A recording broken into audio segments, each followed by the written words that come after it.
Welcome to the Ricky Dick Bullshit Podcast, episode number 41, with your host, the podcast god, SuperFly, Johnny Lee. And tonight, it's going to be all about bullshitting around and talking old school wrestling. Because right next to me, we got in the house, Joe Hinton. What up, Podcast Nation? And we got on the TV right now. We're watching some old school classic 80s wrestling from 1986.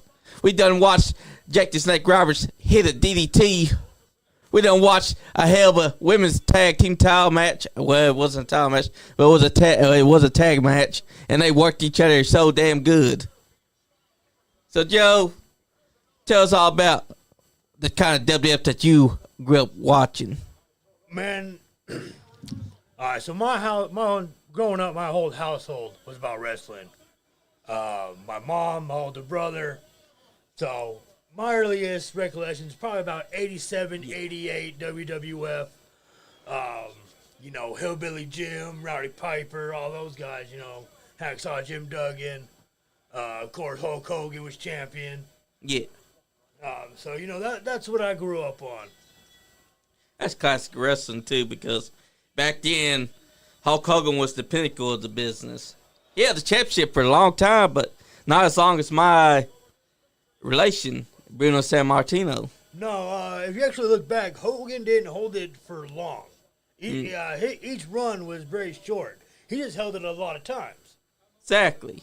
And for some reason, they like to list him as 1,400 days. Right, but over, 8 different runs? Yep. When Bruno had just 2 runs? Yep, and Bruno's was 2,000 and something days. Yeah. But there's another one that also made the 1,000. But then there's also another one, like Pedro Morales. He also made the 1,000. Yeah. Several guys have held that title long enough. But Hulk Hogan gets recognized the most in modern era. Yeah. Well, I guess they gauge it from the WrestleMania era.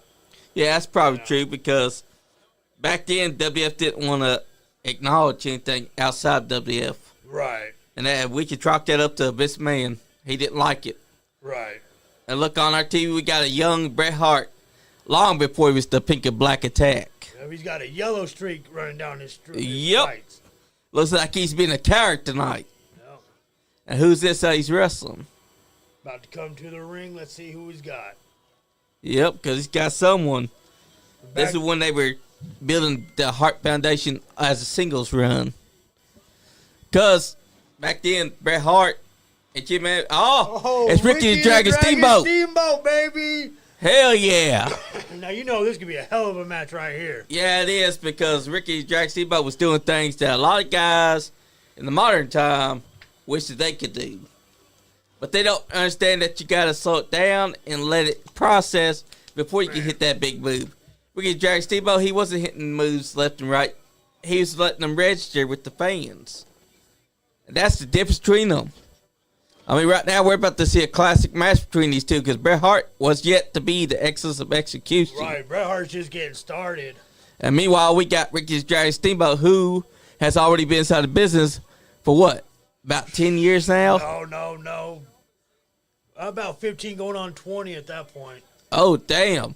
That means that we're looking at a very young...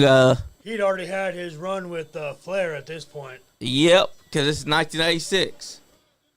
And right now, here we go. We got Bret Hart taking it to him inside the corner.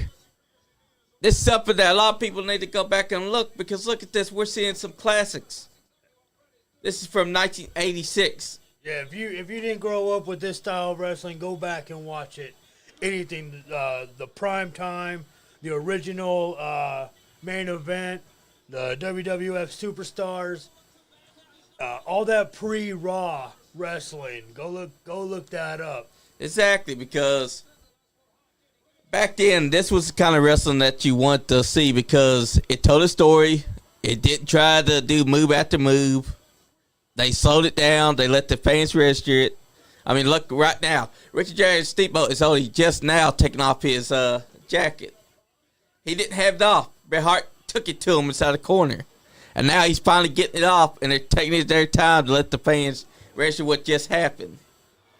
That's the difference between that era of wrestling and today's era of wrestling. That's right. You gotta let the moves breathe. Exactly. Let the audience soak in what they just saw. Exactly, because when you have move after move after move after move, the fans ain't gonna remember that. What they remember is that you just were being crazy and hitting a bunch of moves. They're not gonna stop and be like, "Oh damn, that's crazy."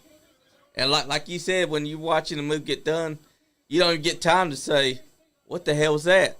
Because they're already doing the next move after move after move after move. And that's just not wrestling. That's not fun for everybody. And then after they bust out them 5 quick moves, the opponent's right back on their feet. Yep. And it kills every single move they just did. Made Exactly. it mean nothing. Exactly. Because you got to make sure that the moves register. I mean, look at this on this TV. We got Ricky Drag Steamboat and Bret Hart making this arm bar matter. Because they're not just moving to the next move. They're letting the fans register. They're paying attention. They're watching it. They're making sure that they're doing everything they can to keep those fans' attention.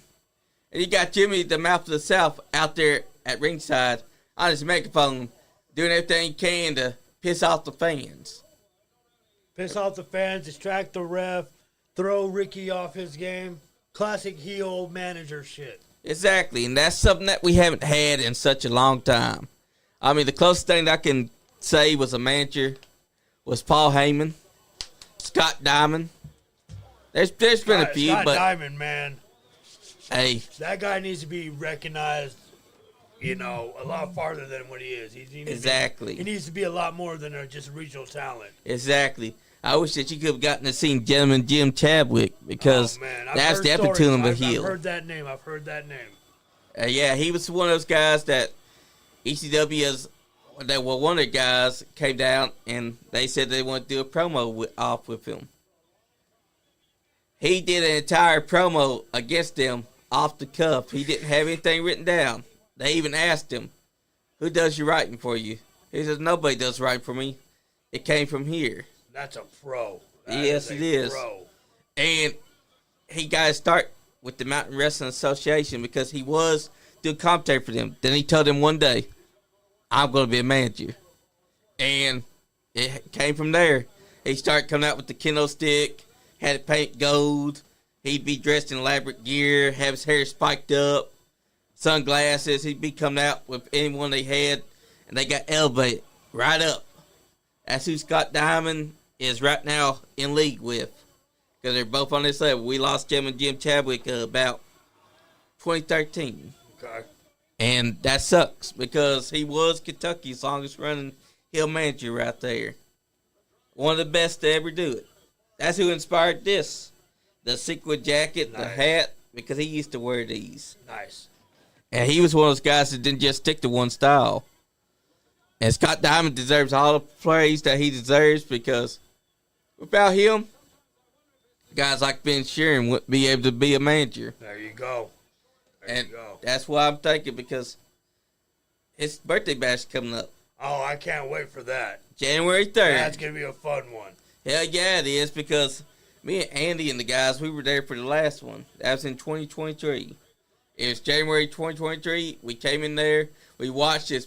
Diego, pardon me, Cam's brother, took a plunger up the ass by a wrestler who was inside the Battle Royal. And I think I heard an inkling of this story a little bit. Yeah. Trust me, that guy was trying to shove it completely up there. Oh, man. Diego didn't have a nice night that night. And we got to watch Scott Diamond have one last match. And after that match, he took off his boots. Bobby Doss, the big Doss man, finally, after so long, put aside the differences and saved Scott Diamond because Scott Diamond was being beaten up and attacked by someone else. Big Doss came out there and he proved friendship over everything. We all thought that he was going to put Scott Diamond on the chopping block on his way out. Didn't happen like that. It's crazy. That's storytelling right there. Exactly. Just like what's happening on this screen.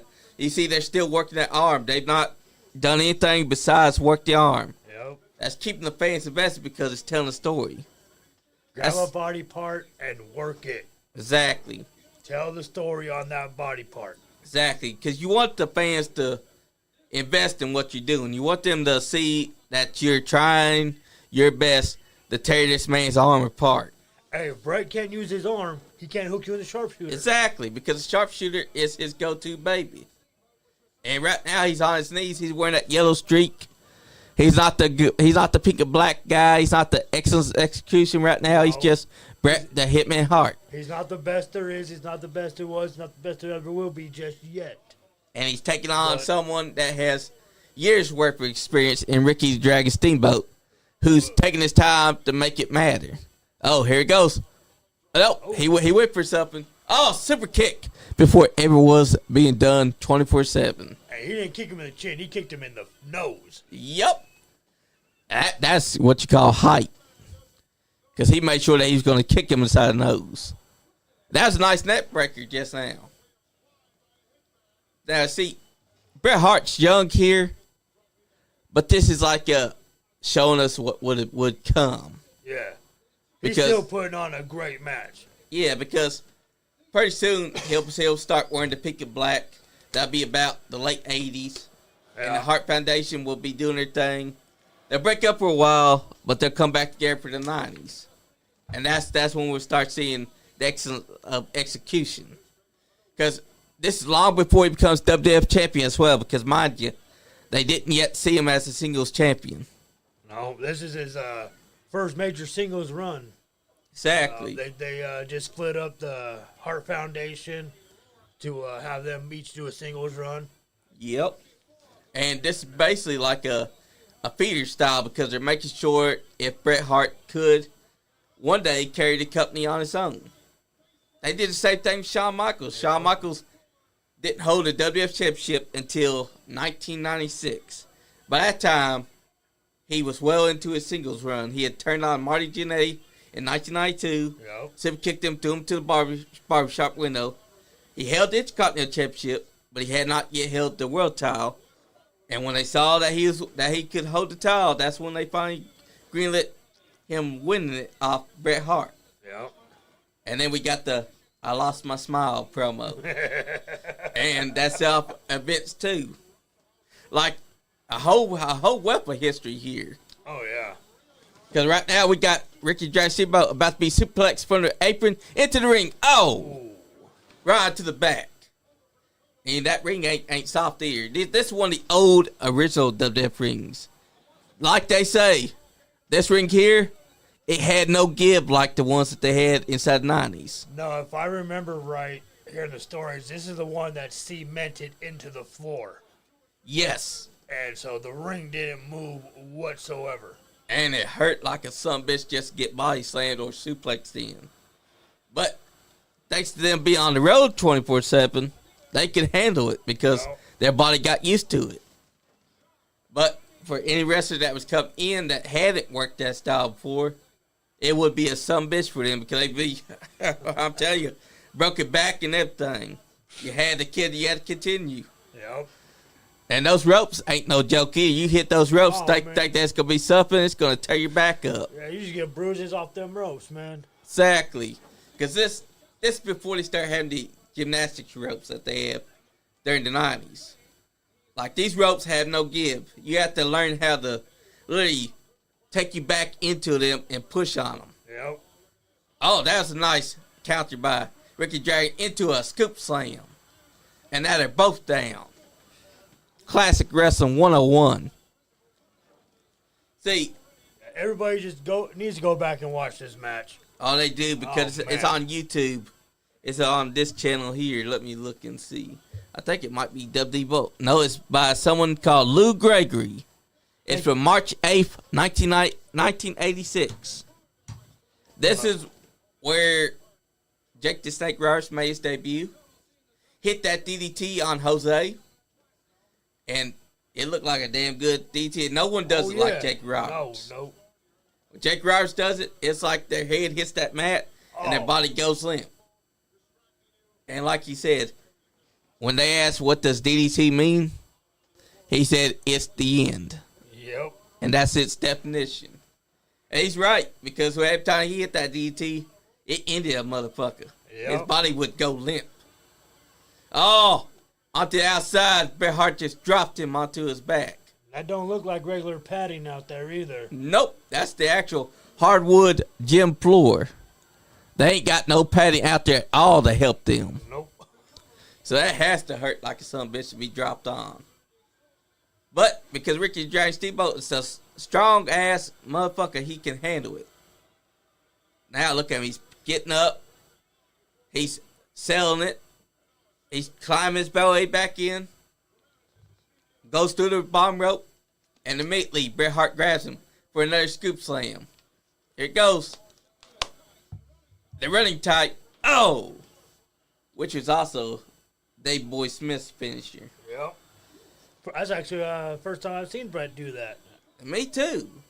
Because that's Dave Boy Smith's finisher was the running that's a big, power slam. That's a big power move, and Bret's a technical guy. Yep. And now he's taking his fist to Ricky Dragon Steamboat's head. See, that's the difference between Bret Hart and most wrestlers. You know, this is the beginning of his career. You can see what would start the pink and black attack. Oh, look at Ricky Dragon Steamboat selling it. He's up on his lower back. He's stopping. He don't want to lay down. And Bret Hart's like, fuck it. Going off the top rope. Oh, with an elbow drop, and he missed. See, that's classic wrestling 101. It's all about the story. And Ricky is still selling. Exactly. Ricky is still selling. And he's not gotten back up to his feet yet. He's just now to his feet. And there he goes. Finally throws a punch. Oh, classic Ricky and with look, the chop. Ricky doesn't have his full strength. He's still selling that he's tired, still selling that he's beat up. Exactly. He's got to get his momentum back. He's got to fight back to get that full strength. Exactly. You know, the Memphis style that I was talking about last night, it actually worked its way into WWF as well. Because the Memphis style's the less is more strategy. Like, every match Jerry Lawler worked, they made sure that the fans registered what was happening. That's what made Jerry the King Lawler so successful, was that he had the fans eating out the palm of his hands because he didn't do power moves. He didn't work his way doing move after move. He made sure to register everything that he was doing for those fans. Yep. And we were watching Andy Kaufman earlier, and it slapped the herd around the world. What were your thoughts about that when you first saw it? The very first time I saw it, I thought that was a straight shoot. Exactly. I mean, those guys hated each other. They went on national television, talked shit to each other, and I mean, Lawler slapped him for real. You go back and you hear it. Exactly. And so you watching that, even I watched it 20, 30 years later, and I thought that was real, a real moment. They really hated each other. Kaufman really had his neck injured. I'm 100% believable. Exactly, because I guarantee that Kaufman told him, slap me for real. Oh, yeah. Because Kaufman was one of those guys that saw wrestling as like his comedy. He liked the kayfabe of the wrestling. And when he was out there for that interview, he played straight face. Yep. There was nothing about that said that him and Lawler friends. And even Jerry Lawler, he was working it too. He was making an angry face. You didn't think for a second that they were friends behind the scenes. I mean, the first 10 seconds of that clip, Kaufman's taking his time. He's talking slowly. He's not sitting down right away. He's keeping his distance from Lawler for a little bit. Exactly. It's those little minor details mean so much. Exactly. And then when the slap does happen, it's because they start getting to a heated argument there at the end where they talk about each other's professions. Yeah. And finally, Lawler stands up, hands on hips, turns around, slaps him. Like, fuck it, I can't. And Kaufman goes out of that chair. Fuck it, I can't take this guy no more. And Kaufman rolls out the chair and flops around, and I mean, he stays on the ground for a couple seconds. And then when they come back from break, you see him. He's at first he walks back towards the table. He leaves the table. He's trying to say something to the camera, but then he stops. Finally, he goes over and starts going on to a tirade towards Lawler, calling him a son of a bitch and all this, and say "fuck you, Lawler," and "I'll sue you, Lawler." But all the time, keeping distance, keeping David Letterman in the middle of them, so Lawler can't get back at him. Yep. And then he grabs the cup and he dumps the water onto him. It was the perfect work because they had everyone believing it. Yes. It even looked like David Letterman believed it, but David Letterman was in on the work. Right. And that's what made it special because only those three were in on it. Like they knew what was going to happen. They knew how to sell it because they wanted to make big waves, and that's what it did. Even today, people are still talking about that slap parade around the world. Oh, man. And if you don't know about it, go look that up. Andy Kaufman, Jerry Lawler. Go look at the matches they had. Go look at the David Letterman interview. Go look at it all. Exactly, because it's all on YouTube. All you got to do is type in Andy Kaufman versus Jerry Lawler, and you will see. Without a shout out, the first clip will be their time on David Letterman. Watch that master class of a work because Jerry Lawler keeps a face of anger the whole time. Meanwhile, Andy Kaufman does what Andy Kaufman does with the whole awkward comedy style routine. And it all leads up to that slap. It's a master class. That's something that I will always remember about that feud. Oh, here we are. Macho Man. Randy Savage and Miss Elizabeth. Right now, the Intercontinental Champion, That's Macho right. Man Randy Savage, about to take on Tito Santana before he was the El Matador. That's right. That's how I remember Tito as El Matador. Yeah. And Tito is a good one, too. Tito, oh, look at that. Tito went right for him. Oh, yeah, they had an amazing feud back here. Exactly. Look at that. He snatched off Randy Savage's headband and threw it. And Tito's the face here. Yeah. And he's trying to get at Savage, just tear him apart before the bell even rings. Exactly, because Savage is playing the role of a cowardly heel that's done everything he could to piss off this man, Tito Santana. I remember when Randy Savage first debuted, they were having this talk about who was going to be his manager and trying to buy him everything, and in comes Miss Elizabeth, his real-life wife at the time. Like, that was a master stroke of genius because we got to see the ups and downs before finally getting that will she or won't she moment of I do. Yeah. Match made in heaven. And look at this. This also before he was Macho King. Yep. This is all the Macho King's look right here. And this before he starts putting on the cowboy hats and the sequin other stuff. He's wearing the sequin cape right now. He's talking his shit at the commentary table. He's basically letting them know, I'm still going to be the champion by the end of this. And look, they even got cops trying to protect Randy Savage. Yeah. Oh, that crowd wanted to kill him at that time. Exactly. That's bad. That's back when wrestling was real because the crowd wanted to stab you and shoot you. Yes. Today's wrestlers would not understand. Hey, Scott Diamond would understand because Scott Diamond had lots of riots happen with people trying to kill him. But you know what? Scott Diamond always carries his gun in his pocket no matter what. And look at that. Look at that championship. So beautiful. Man, they should have never changed that design. I mean, it's a good design, too. I'm fine with the championship that we have now, but nothing comes close to that towel right there inside his hands.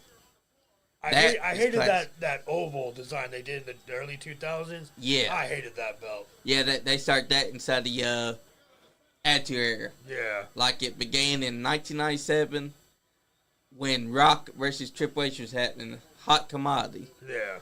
That's the feud that put both those men on the map. Yep. And then Mick Foley ended up coming in and making Triple H a household name.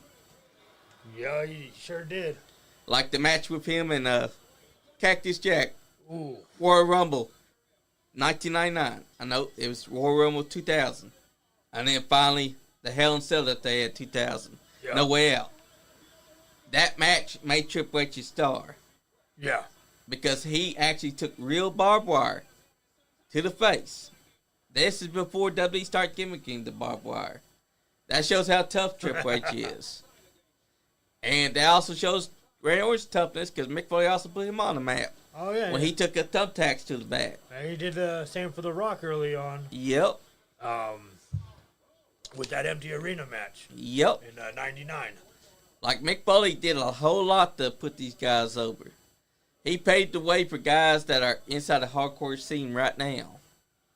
And I think that a lot of guys should give him his flowers. And right now we're seeing Macho Man hasn't got inside the ring yet. Nope. He's taking his time. Oh, there he goes. He's finally in. And he's back out. See, that's classic Cowardly heel. Getting that crowd fired up. Now watch. Running. Goes in. Oh, right back out. Oh, look, he's continuing his run. Continue to run. Oh, Tito's got a foot. Oh, he's got him. He's got him. He's pulling him. Tito's got him. And now he's beating the crowd hell out. goes wild. And that's why it took so long. Exactly, because you gotta work the crowd. Don't work the boys. Oh, look. A very young man. We know who that is. And now, Macho Man gets pulled out and thrown back to the ring. You gotta work the crowd, not the boys inside the back. Nope. Because the boys inside the back are not the ones that's going to tell you if you had a good match. The one that's going to tell you that you had a good match is the fans. Yep. Because if they don't like what you're doing, you're going to be seeing them either being silent or they're going to be on their phones the whole time. Oh, Clickety-clack. Oh, nice reverse atomic drop. Oh, over the top. That's right. And look, that's classic Macho Man too. The pink trunks and yellow boots. Yep. That's what CM Punk paid tribute to. Yeah. Oh, nice off the apron with that big elbow across the back of Macho Man's head. Throws it back in. See, Tito Santana doesn't get a lot of love. But the man who had to work back then. I mean, look at this. He was a great workhorse. He was. He's someone that doesn't get his flowers. When people think about the past, they never do seem to bring up Tito Santana. He's one of those guys that got the job done. He had a great Intercontinental Championship run. Sure did. He also had a great tag team. Yeah, him and Martel were a great tag team and split up and had a great feud. And Rick Martel, before he was even the model, was doing damn good too. Oh, yeah. Like these guys back then were doing things that guys today wish they could do. Oh. Because there's things that past wrestling was doing that today's wrestlers would have their mind blown. Oh, yeah. Look at these split. Look at that. Till's getting up. I like how he's got a sombrero on the back of his tights. It's so little, but once the camera focuses on it, you can see what's on Till's tights. Now, Macho Man's back inside. See, he's working it. He's working the crowd. They've not done any big moves. All they've done is stay outside the ring. They've had the intensity since it started. Now, he's dragging Tito back up onto the apron. Brings him in through the middle rope. Oh, nice punch to the head. And now he's raking him across the rope. Across that rope. That's disrespect right there. Just wearing them down. Causing a little bit of pain. That's classic wrestling, now too. He's going to the top. Now, here he comes. On top with the double axe handle. Which was also his other signature move. Yep. Like he used that before he hit the diving elbow. And that was a high-flying maneuver back then. Yep. And the diving elbow was diving elbow was the best. Oh, yeah. Because he didn't do it like this. He had it angled right here close to the chest and then have the elbow down like a knife that's going right to your heart. Yep. That's a nice little kick they just did. And the height that he got. Dear God. Yes. And he used to hit 3 only for special opponents. Mm-hmm. Except that one time when he hit the elbow drop and pinned Yokozuna for the Royal Rumble and the guy eliminated. Oh, yeah. That was the weirdest time they hit it.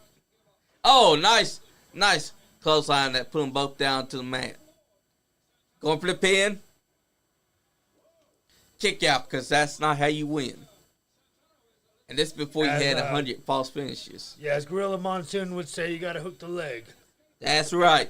You don't hook the leg, you can't get the win because that gives the person time to kick out. Oh, 1, 2, 3.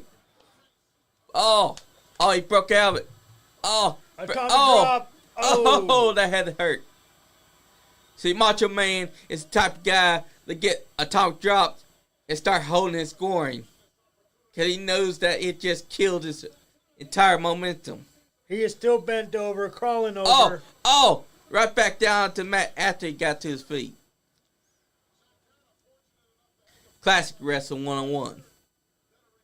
They're giving the fans something to cheer about. Oh, he stopped him before he could hit another double axe handle. Oh, he's getting the fans hyped up. He's hulking up. It's hulking up before it was hulking up. Oh, stomp, stomp, stomp, stomp. He's just taking it to Randy Savage's head. Oh, but he pushed the referee away. This is babyface that's angry. Oh, nice. And that used to be high flying as well. Yep. Oh, nice elbow drop. But see, you can't out elbow drop the one that does down elbow drop though. Oh, he's going for the leg. This could be bad. Could be going for the figure 4? No. Nope, because Randy Savage got out of it. Randy's smart. He knew if he stayed down. Off the apron with a chop to the back. Yep, right to the crowd too, because the crowd's getting a little bit of an up close view. Look at that. That backside of the ring, they're working it. That's how you do it. You get the crowd invested in everything that you're doing because they're not doing big moves. When they do the big moves, it's in between. They're working it by making the fans want to see them do more. Now look at that. Big clubbing blows to the back of the neck. Macho Man is in trouble right now. Tito threw the ref. Is Tito turning heel? He's calling it. Oh, the referee just called the cue. And Macho Man is out of there. That's right. Tito just messed up. He threw the referee down. Well, that's how you know you got a good feud cooking on your hand, when you got the baby face working like a heel. Exactly. Because the baby face just grabbed that referee and said, get the hell out away from me. I don't care about the rules right now. I want to get my hands on Savage and rip him apart. Exactly. And this was very early inside Savage's WWF career because he just debuted in 1985. Yep. And this is 1986 right now. Just think, the WWF really came into play in 1984. Yeah. And by that time, it was on the map thanks to Hulk Hogan and taking the title from Iron Sheik. Yeah. So this is very early before we got to see Macho Man at his full potential. Right. This is pretty sure this is pre-WrestleMania 3. Yep. Which is when Savage and Steamboat have that classic match. Yep. And that's when everything took off. Yep. And this is basically around the time before WrestleMania 1. WrestleMania 1 put it all on the map. WrestleMania 2 was a little lackluster. Yes. But WrestleMania 3 was a straight rocket. That's because WrestleMania 3 did something that should have done. Because it knew what it was trying to do. And it brought the Rock and Wrestling Connection full circle. Yeah. Oh, we got another women's match going on. Is that who I think it is? I'm not sure. Is that's Luna Fazan? Is it?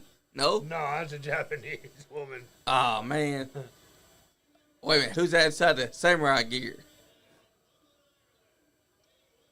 Oh, this is going to be a straight barn burner. Both women look like they're ready to fight. Oh, but that samurai chick is scaring these two. These two are afraid to get inside the ring as long as she's standing there. I forget who the woman's name is, though, with the blonde hair. Right there inside the black. I know that she wrestled Bull Nakano before. I think her name was Asia. AJA. Oh, here we go. Taking off her samurai gear. It's twice now that we've seen two Japanese wrestlers fight two others. First time we saw Judy and Donna versus the other ones. I kind of think of it. These women kind of look like Judy and Donna. A little bit. With the black hair and the blonde hair. Yeah. I think what we're seeing is two famous Japanese wrestlers that were wrestling around that time. Because near one of them is Bull Nakano. Oh, yeah, that's Asia. Right there, that's Asia. That's who Bull Nakano had feuds with right there. Huh.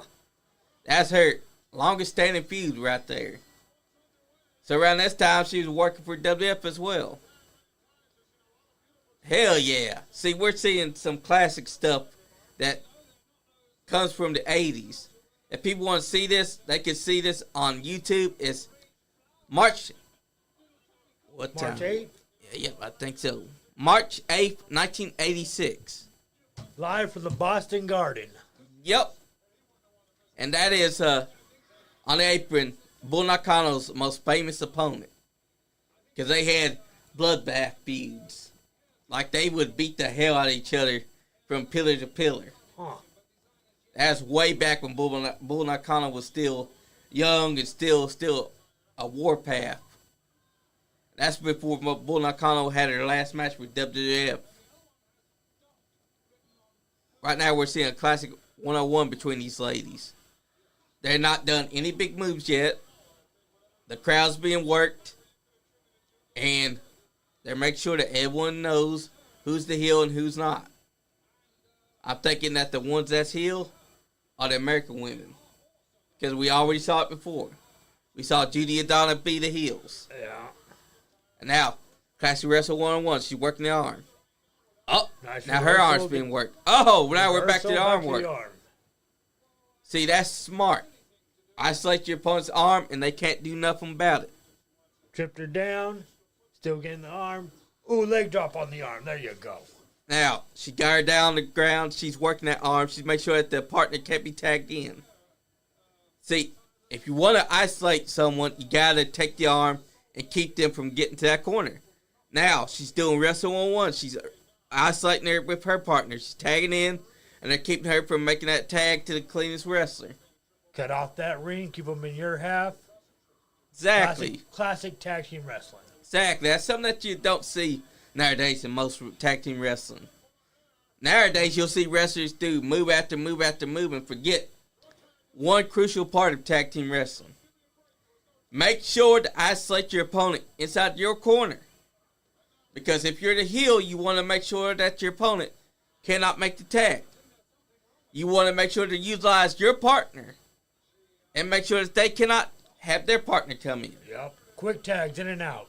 Exactly, because that's how you keep fresh. Do a couple of moves, tag out, catch your breath. Exactly. Oh, big throw. Big throw by Asia. Now she's got that whole. Oh, she ain't scared at all. Taking Look at shots. her. She's taking it. Oh, big chop. Sends her right there and forced the tag. See, Asia's confident. She's already getting the fans riled up, arm pumped. She ain't scared of these two. Look at her.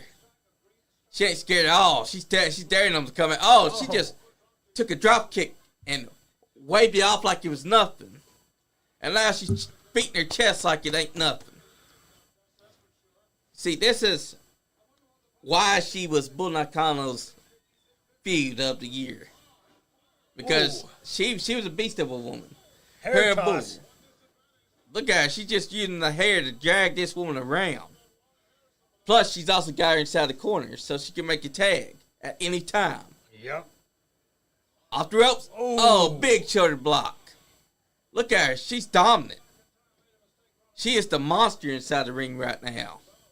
She's grabbing her by the hair and disrespecting her like she's nothing. That's classic wrestling 101.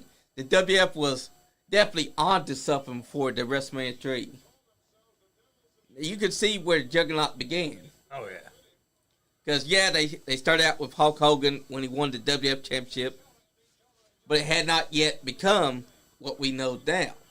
WrestleMania 1 was a gamble. WrestleMania 2 was an even bigger gamble because it was lackluster and it did not live up to the hype. And that made WrestleMania 3 have to really, deep down, try to propel the WWF into the superstardom that they were trying to go for. Yeah. And they found that thanks to Andre the Giant versus Hulk Hogan, Macho Man versus Ricky the Dragon Steamboat, which Macho Man had actually stayed up all night going over and over and over with Ricky the Dragon Steamboat on how he wanted the match to go down. Yep. Because Macho Man was a control freak. He basically wanted that 5-star match. Yeah. And the sad thing is, he got that 5-star match in WrestleMania 3 and could never capitalize on it after that. Because no one else was like Ricky Dragon Steamboat. No, he had patience. What's up, Dave Treadway?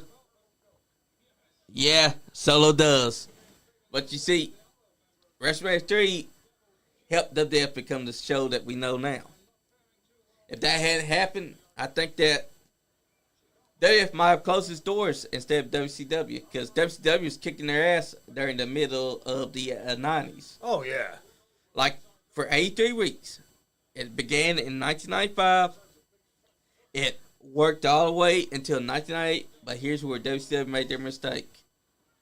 They focused too much fucking entirely on the old guys. Plus, the old guys had more crave control. Yeah, that crave control killed it. Yep. Yeah, and that Time Warner merger. Yeah. Put a lot of restrictions. The only one that liked WCW was Ted Turner. Oh, yeah. His other crew, not so much. Nah. As soon as they axed him from being the top brass at the company, it was only a number of days before they were like, WCW, you're fired. Yep. And then WWF bought them, not for a lot of money. Nah, not really. And the sad thing is that WWF was a good show, but we need WCW as well. Yeah, you need that competition, which is, why I'm thankful AEW exists and why I want it to be better. And the sad thing is, because if you look at WWF over the last 5-6 years since the incarnation of AEW, it has gotten a lot better. Exactly. But the best product WWF ever put out was when WCW was their main competition. Exactly. And AEW isn't really competition because, let's face it. It's not competition, but it is another place for the guys to go. But unfortunately, it's also being run into the ground by our favorite person, Tony Khan, because he won't listen to a thing someone says. Well, we tell him, hire a good creative and hire someone that understands the business. He tells us, well, I don't have to take that shit. Right. He's got a limited amount of money. Yep. So the financial situation has, no bearing on any of his thoughts. Exactly. So he's a fanboy, and that's what he wants to see. Yep. But he don't understand that it's killing his company by what he does. Like WCW, they didn't have fanboys running it. No. You had Eric Bischoff. He had the ambition.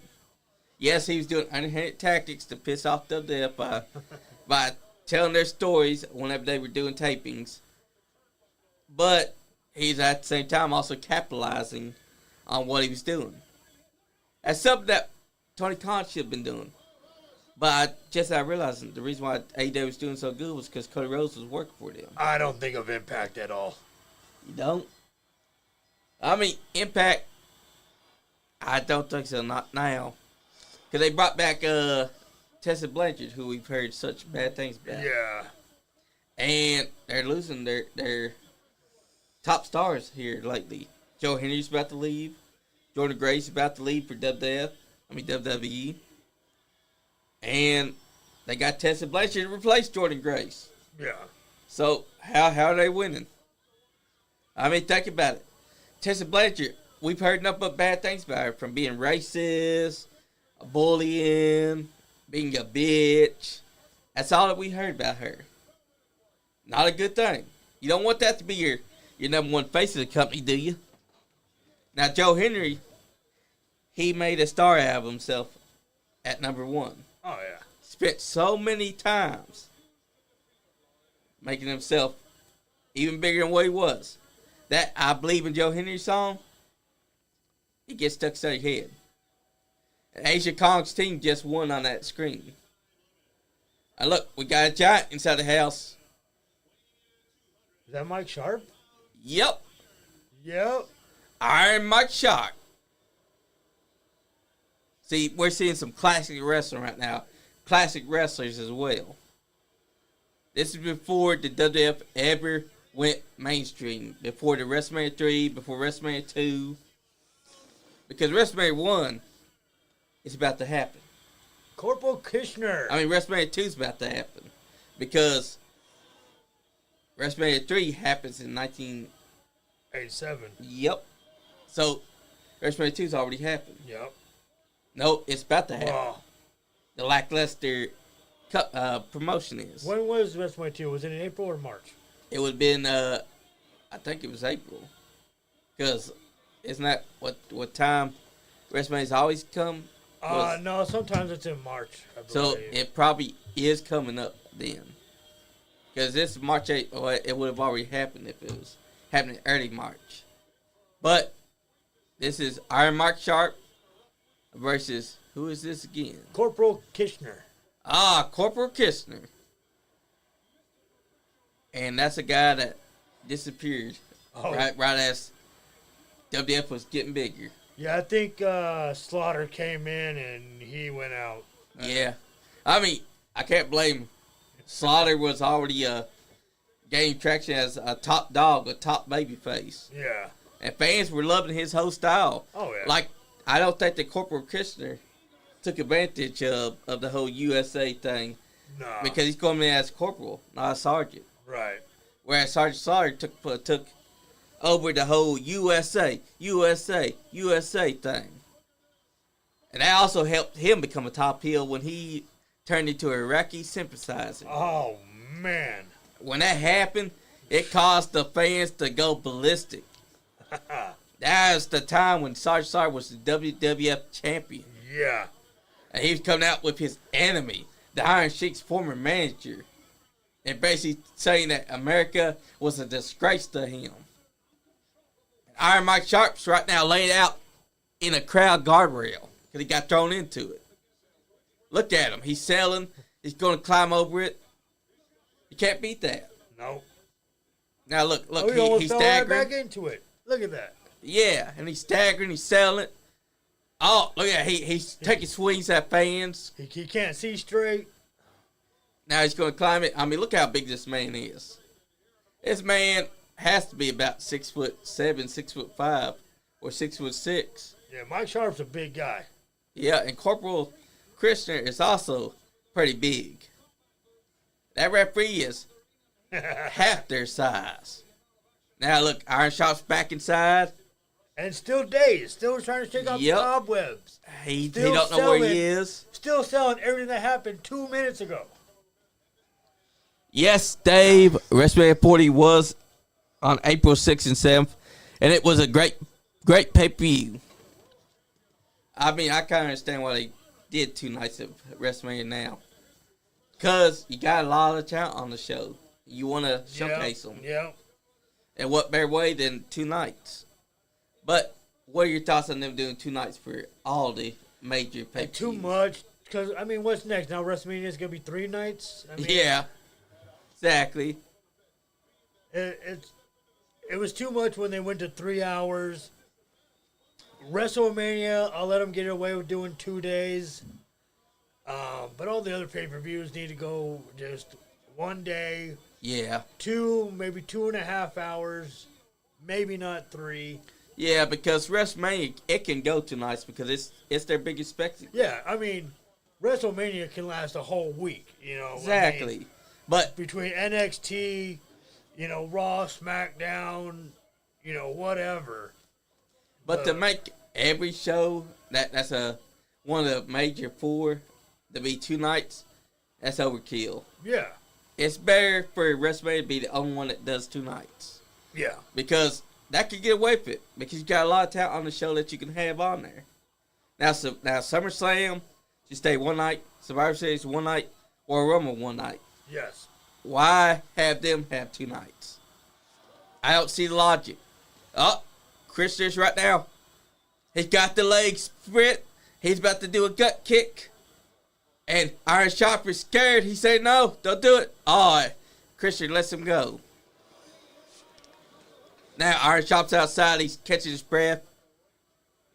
That's a smart man. Very smart. If he stays outside, Powerful Christian cannot touch him. Now he's back inside. After that momentary catching breath. And Iron Sharper is not a small guy by any means. Right now, he looks like a giant. He looks like he's about Andre Giant size. Oh, yeah. If Andre Giant wasn't out there. This is long before WWF started having some bigger names. Because we had Iron Mark Sharp still. Then, by the time WrestleMania 3 happens, you had other names coming in. You had Andre Giant, Big John Studd still. You had George the Animal Steel. Yeah, I think that's when Hacksaw came in. Rick Rude. Yep. Ultimate Warrior. Yep. Because Ultimate Warrior ended up breaking Honky Tonk streak for the longest Intercontinental Championship reign. I got to meet Honky Tonk Man when I was a kid. Heck yeah. I had to bring that up to him. Heck yeah. Because that's also that's Jerry Lawler's cousin. Yeah. You wouldn't even know it by looking at him. No, they hate each other's guts.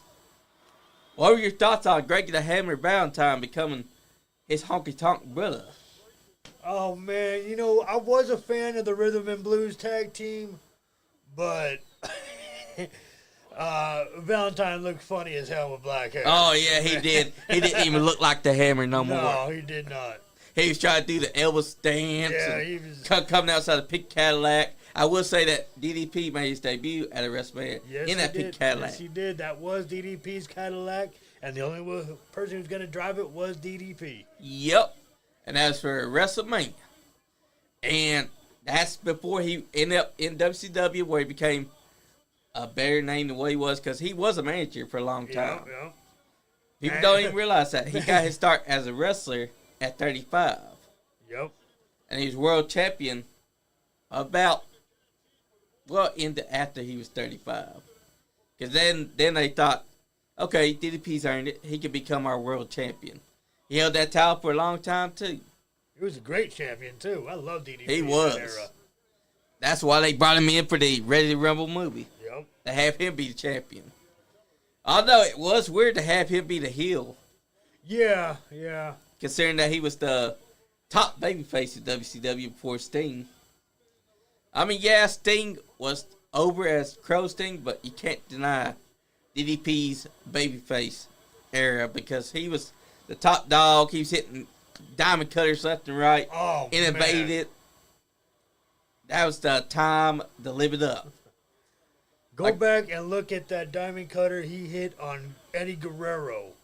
Yes. Man, back in 98, I think that was, 97, I think 98. it was. He was one of the guys that innovated more variations of diamond cutter. Yeah. He was doing TKO diamond cutters. He was doing diamond cutters from the back suplex style. It was weird how many innovations he did for it. And now, look, Corporal Kitchener got thrown out into guard wear. Those fans are getting a look at the Corporal's back. The Corporal was like, I don't want to do this no more. That's a wooden guardrail, too. Yeah, just paint black. Those are just solid wood. Yep. Oh, right into the apron. Iron Sharp is going for it. And now he's getting back up in the apron. He's breaking the 10 count. This is something that today's wrestling could do. All you got to do is go back and study these old tapes.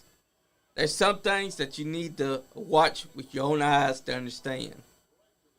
Doing too many moves is not the way. You gotta let the moves that you've done and breathe. don't do the moves everybody else is doing. Yes, and don't do the moves that you see on TV. Because, damn it, that's stupid. Your move should fit your personality style. Exactly. Stone Cold would not have worked doing super kicks and Canadian destroyers. Exactly. You gotta make sure that the move fits what your character is. You can't just do any move that you see that you think is, oh, that's cool, I want to try and do that. That's not how it works. The fans will be put off. The fans will know that you're faking it. The fans will not be enjoying it. Hell, there'll be fans that'll probably be on their phone typing shit about you.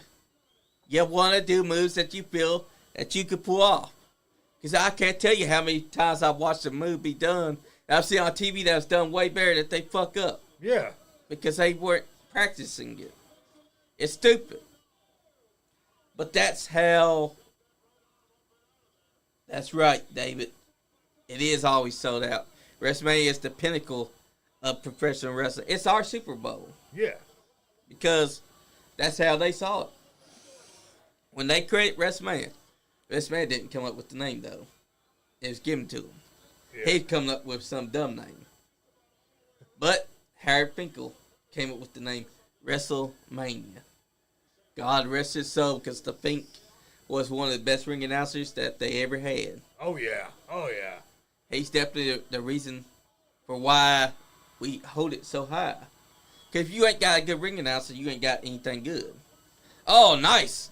Took him off his feet. Iron Mike Sharp just got beat. And this is before Sergeant Slaughter comes in. They were trying to push this Corporal as the USA guy. But, unfortunately for the Corporal, the Sarge just had to come in and take his place. And the Sarge was a lot better. Gotta cut that promo. Yep. Because I don't think this guy had the chops that the Sarge had. No, not at all. Because when the Sarge came in, he was cutting these promos that were built to generate American. I thought he was a for real drill sergeant. He came at you, you maggot, you listen here, you puke, you scum. Exactly. He's like a real drill sergeant. Exactly. Oh, I didn't notice this, but Iron Mike Sharp was trying to use this tactic on him. He loaded up his forearm cover there. Yep. And then the Corporal countered it with this. By making him hit himself. Bam. Why are you hitting yourself? Yep. That was his mistake. He loaded it up, and the Corporal used it against him. See, that's classic Wrestling 101. That's ring psychology. He knew what to do. Oh, here we go. Another classic tag team. No, this is a match. Love that red coat that he's got on. Trying to remember what tag team it is. I mean, wrestler it is. What was his name again? Barry O. Oh, that's Barry O. Wow, what an unassuming name. And who's this that he's taking on? Is that Hercules? Yeah. No. No, it's not. Who is that? I didn't hear what he said. I forget who this is, but I know that this guy is also a good wrestler. Yeah, big boy. Yeah, he is. And for a guy his size, he's doing things that other wrestlers couldn't do. He's basically a monster type heel. And Barry O is someone that's underrated. Even though his name is weird because it's just Barry O, he could get it. He could do it inside the ring. Oh, nice back body drop that just sent Barry O to the back. And look at this guy. This guy's just taunting him. Showing off those big old arms. That's about what Kane's arms used to look like. Yeah. Except Kane was considered the strongest wrestler inside the back. They would even try to do arm wrest contests to see who could put that big man's arms down. And they all agree. Kane was the only guy that could put your arm to the mat. And no one could put his arm to the mat. That's long before the pectoral tear took down his muscle mass. Yeah. But this guy right here is proving that he's on that same strength level. Barry O may have a weird name, but he could at least wrestle. And look, nice lock up, intensified. He just found a flaw inside the big guy's game because he intensely pushed him into that corner. Yep. Oh, but then he messed up. Went for a swing and he hit the turnbuckle pad. Now he's trying to beg him off. He's like, no, sir. Don't touch me. Running for it. We've already seen that at least a couple of times. But this is the only one that's actually took advantage to beat the hell out of him when he slides back in. Barrio is right now keeping the big man from using his strength. If you keep the big man from using strength, you have a chance. Gotta chop the big man down, wear him out. Exactly. Take away that stamina. It's classic storytelling as well. You can't have a guy that's big doing too many bumps for a little guy. Nope. I can't tell you how many times I've seen that. It kills the entire thing. Like imagine The Undertaker, 6'10", doing a bump for a guy that's 5'5". That would have killed his gimmick and also his career. It could happen. It can happen if told but it has right. to make sense. It has to make sense. Him against Rey Mysterio. They knew how to do that. And also, The Undertaker said he'd only sell for a guy that he felt needed the rub. Mm-hmm. And Rey Mysterio at the time needed that rub. And they put on one hell of a match. Oh, yeah, they did. That's something that a lot of people need to go back and watch because big guys versus little guys can tell a hell of a story. It can happen, but it has to be done right. Yep. I mean, because David versus Goliath, that's a classic story. Yep. Always the big guy versus the little guy. But the big guy should not do too many bumps for the little guy. No, it needs to be a struggle for the little guy. Exactly. And the little guy can sometimes make you bump, but it has to make sense for him to make you bump. Like Rey Mysterio wasn't bumping Undertaker for an entire match. He was making it work.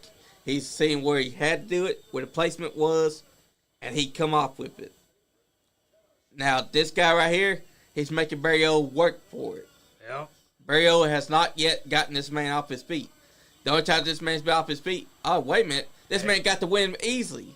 With a bear hug. Yeah. Mauled the hell out of him. See, that's smart because his arms are big. So that made sense for him to make that guy lose to a bear hug. See, this is classic storytelling. It was David versus Goliath. He had no chance. Because this guy grabbed him up, said a classic bear hug, and made him tap out. He had no choice but to give up. Right there you saw him give up. See, that's classic storytelling. Yeah. We need that in wrestling now. More than ever. I miss the days when David versus Goliath was taking place. Here we go. What's the next match? Oh, yeah. Is that Terry? Is that a cowboy gimmick in the ring? Let's see. We need camera focus. I saw that he was messing with the announcers just now. Greer Monsoon. Look at that. He's got the branding iron. Yes, he does. Which one is it? Who is it? I do believe it's Terry. I think so. Is it Terry England? I mean, is it Terry Funk? Can't see his face just yet. Show us his face. Look at Greer Monsoon. He was scared. Scared shitless about being branded. I think that this is Terry Funk. What's that on the side of his chaps? This has to be Terry Funk.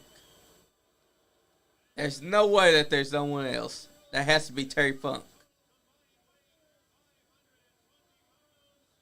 Yep, it's Terry Funk. Yep, it's him. You can tell because Terry Funk always had that beard style. Yeah. He always had that hair too. Even without the cowboy gimmick, you could have told from a mile away. Terry Funk is one of those guys that has done it all. He was the hardcore legend. He put over Cactus Jack more times than anyone else. Yep. Oh, he's going up against JYD and the Hulkster. Oh, my God. So this is a tag team match. The Hulkster and Junkyard Dog going up against Terry Funk and Terry Funk's partner. This was pinnacle wrestling in the 80s. Yes, it was. You want to talk about a pop? That's a pop when Hogan stepped out. That's right, because listen to that crowd. The crowd is erupted. The crowd is on their feet, and not one person is on their phone. Nobody is quiet either. Look at that. He's talking this shit to the sky. He's saying, God, I'm the Hulkster, and I'm not going down. Look at him. He's doing his classic Cup of the Year. Terry Funk's out there just running wild. God, I miss Terry Funk. Oh, yeah. But see, the problem was that Terry Funk had that illness, so that I could kind of understand where you lost him. Is that Dory he's tagging with? Yep. That's Dory Funk Jr. Teamed up with Terry Funk. I like how they're wearing the red and blue trunks. Yep. Meanwhile, Hogan's at a disadvantage. Look at his ribs. Yeah. They're taped up. Whoever he's just got in a feud with did some damage on his ribs. I think that was too early to be Earthquake. Yeah, it had to have been. I think it was King Kong Bundy. Might have been Bundy, you're right. Because King Kong Bundy was at this time running Ramp Shot, and he was having matches at WrestleMania 1 and 2. Yeah. I won't forget the time when he wrestled a midget and squashed him. Little Beaver. Oh, headbutt from the Junkyard Dog. Oh, man. Tagged out. Oh. Shot to the gut. Yep. Headbutt to Dory. Classic Dory Funk. Oh, look at that. He got scared of Hulk Hogan trying to punch him. Oh, and then he walked into a punch. Now, he going to oh, look, you got the brain out. He's like, don't make me brand you. Junkyard Dog, man. We lost him in 1999. Yep. Same year we lost Rick Rude. Yeah. Man, and we lost Owen Hart. There's some legends in this ring all around. Yes, there is. Hogan, Junkyard Dog, Terry Funk, Dory Funk Jr. You got Jimmy Hart on outside. You got referee Danny Davis. And then you got They got Gorilla Monsoon. Sitting out there on the commentary with Lord Alfred Hayes. Yep. And if you look closely in one of those mustard yellow jackets, you see a very young Vincent Kennedy McMahon. That's right. This is before he started being the main commentary. Yep. With Jesse the Body Ventura. Also, this also before we got Bobby Brain Heenan commentating with Gorilla Monsoon. Oh, man. Look at the thump. Yep, the thump was a finisher of JYD's. Look at how Terry Funk's selling it. He hit the turnbuckle and he's selling the arm. That's going to come into play later. Now he's getting punched in the face, getting the arm worked over. He's telling him, JYD, don't do it. Now he's trying to headbutt him. Headbutt? Oh, but it had no effect. Oh, you can't headbutt Junkyard Dog. Oh, it has no effect. He's headbutting him left and right. Oh, but now here comes JYD answering back. Right into the turnbuckle. 1, 2, 3, 4, 5, 6, 7, 8. And he's going to the tag. Dory Funk Jr. comes back in. Not to mention Dory Funk Jr. recently had his last match at his age. Officially the oldest wrestler to have a match. And it was the oldest wrestler to have a death match. Yeah. And who better to have with than Onita? Onita and Terry Funk had went to war several times over Terry Funk's illustrious career.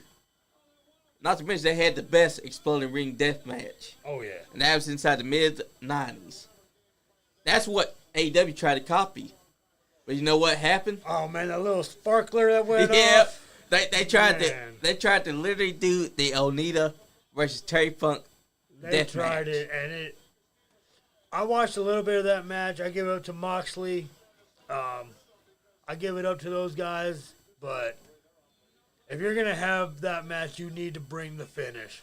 Yeah, because... Or you can't have that match whatsoever. Yeah, because don't have it at all. That sparklers, that was dumb. Because when you see Eddie Kingston cover him... Yeah. No, it was Kenny Omega, I think. Yeah, it was Kenny Omega. He covered him, and the sparkles happened. No explosion, just sparkles. Yep. You're like, these guys are fucking stupid because they're all acting like a fucking explosion happened. The difference between that and what happened with Onita versus Terry Funk is that they set it up so well that when Onita's beating the hell out of Punk trying to wake him up, And he looks up at the clock and he sees the clock ticking down to 0. He throws himself over top of Funk.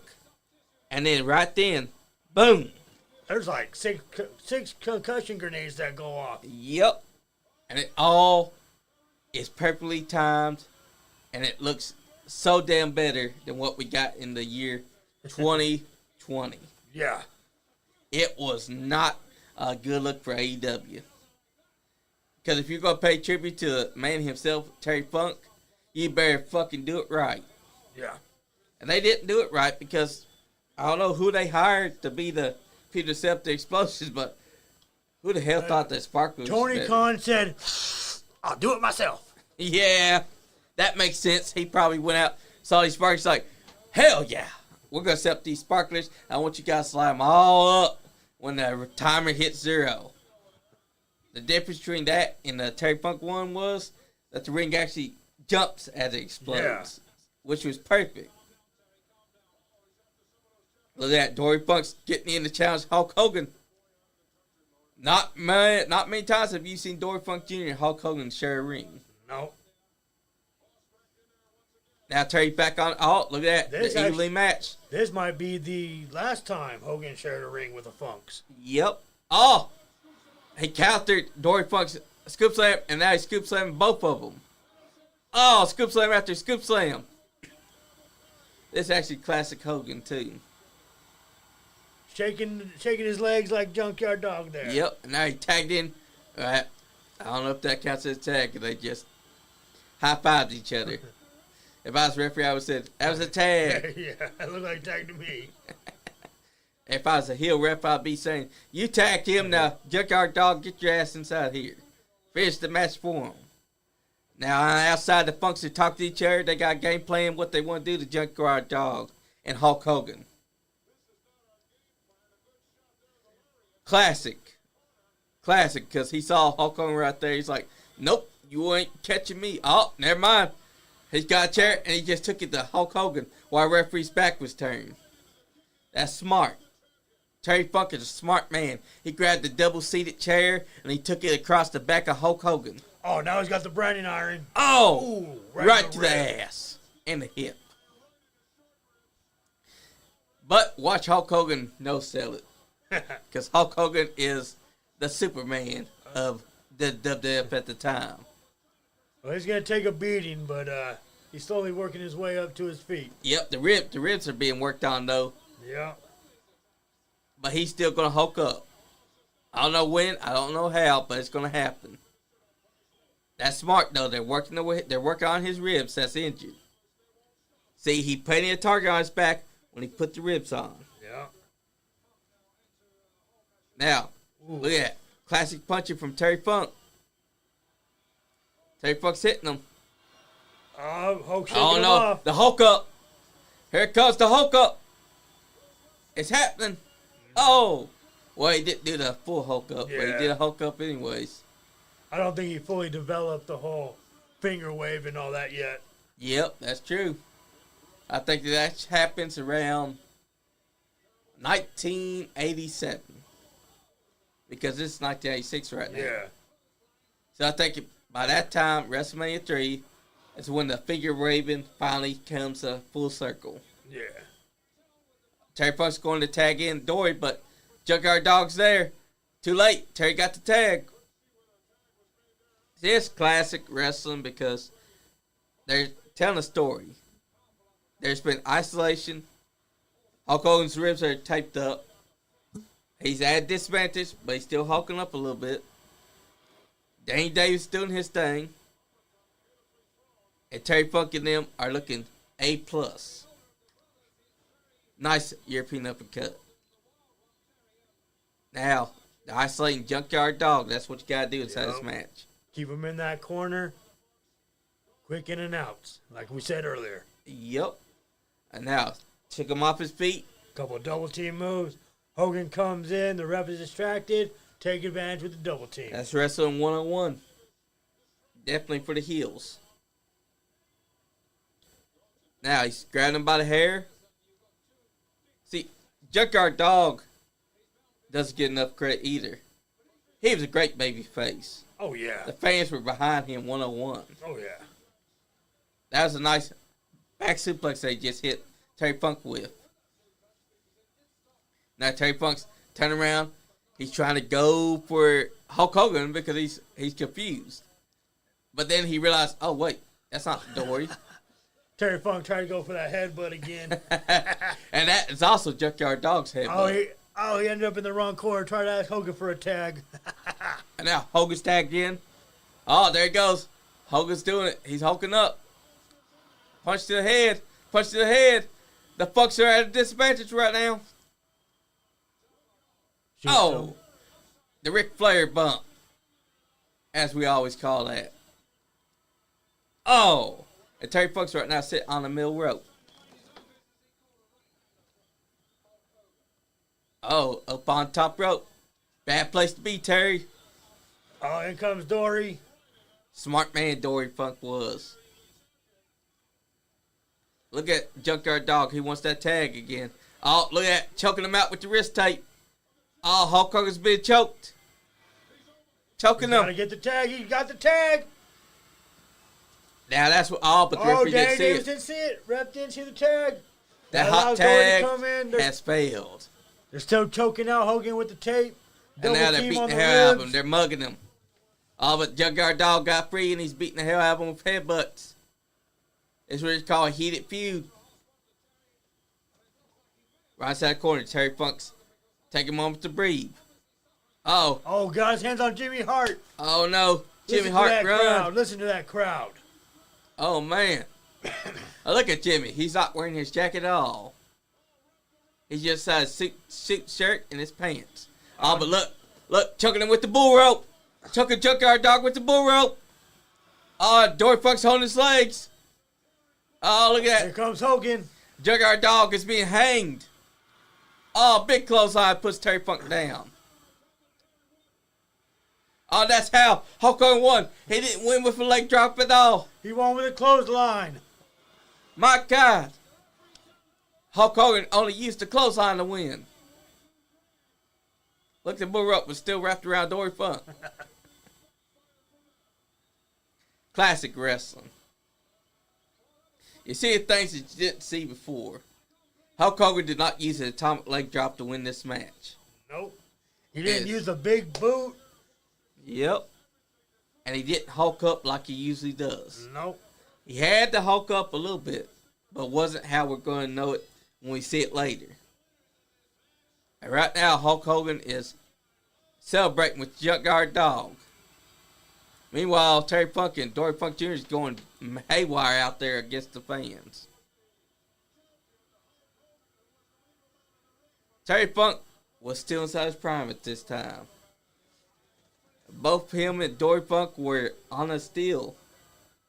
Only that woman, she's all into Hulk Hogan. Oh, yeah, she's got the shirt on. She's jumping up and down going crazy. Yeah, she is. Man, Hogan in the 80s, there was nothing better. Yeah, because Hulkamania was running wild. That much we know. Look at him, though. This is a very young Hulk Hogan before he started doing the, he's wearing white boots as well. Yeah. I mean, white knee pads. So this is a Hulk Hogan before he started doing the red and yellow. Yeah, right now knee he's just in pads. solid yellow. Yep. And look, he's talking to Junkyard Dog. I don't know what he's saying, though. Oh, they're posing. At least he still got that. Fun fact, Hulk Hogan started before the WF. Yeah. Because, down there in Florida. yep, for the old promotion, Yeah. AWA. And they want him to have his hair dyed red. Yeah. I don't think that would have worked if he dyed it red. No, if they would have went with McMahon's True Vision, it would have died. Yeah. It's kind of like what WCW's guy Jim Herd tried to do to Ric Flair. When they said, we're going to change your name from Ric Flair to Spartacus. Yeah. You're going to dye your hair red.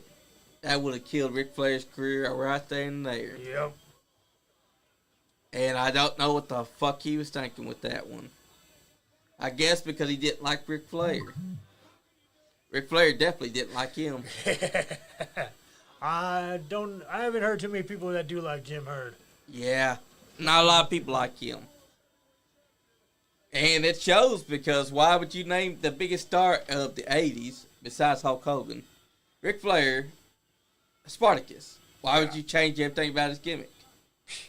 Just because you don't like him.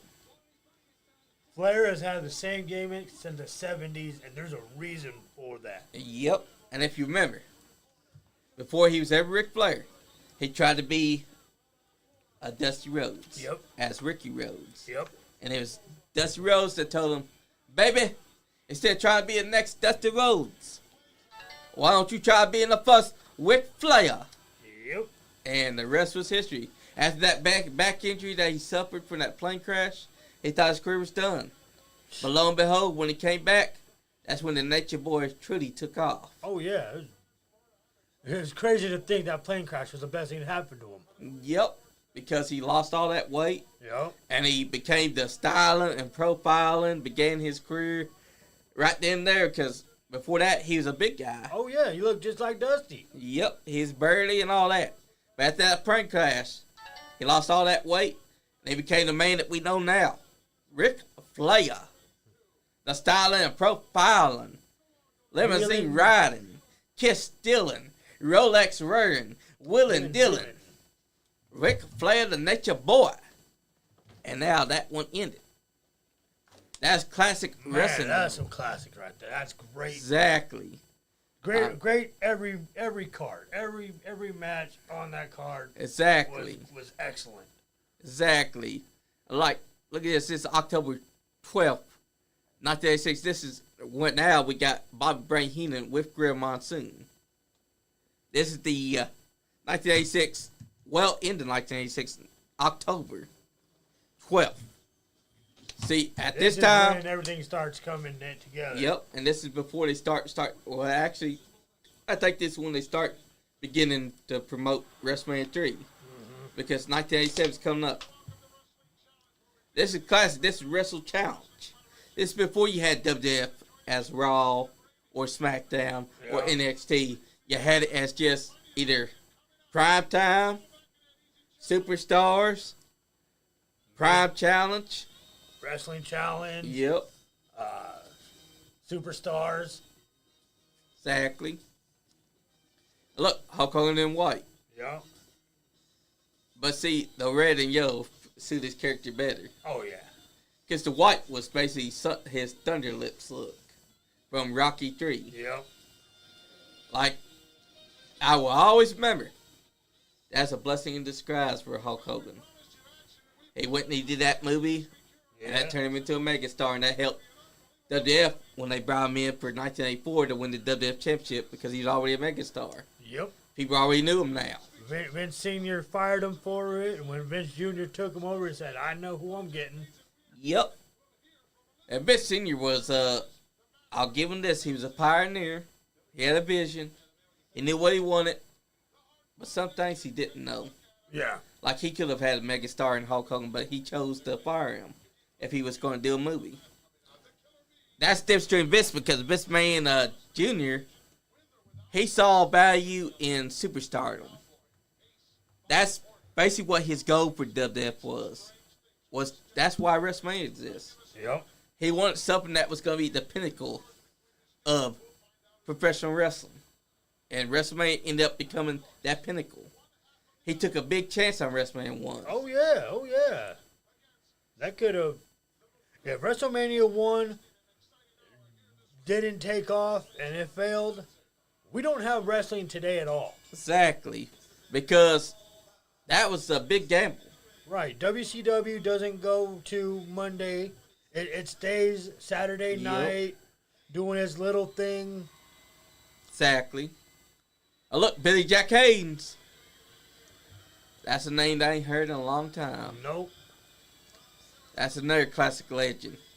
And look at Macho Man still sporting his Macho King look. And this is before he ever became Macho King. Because he became Macho King around 1988 or 1989. Yeah.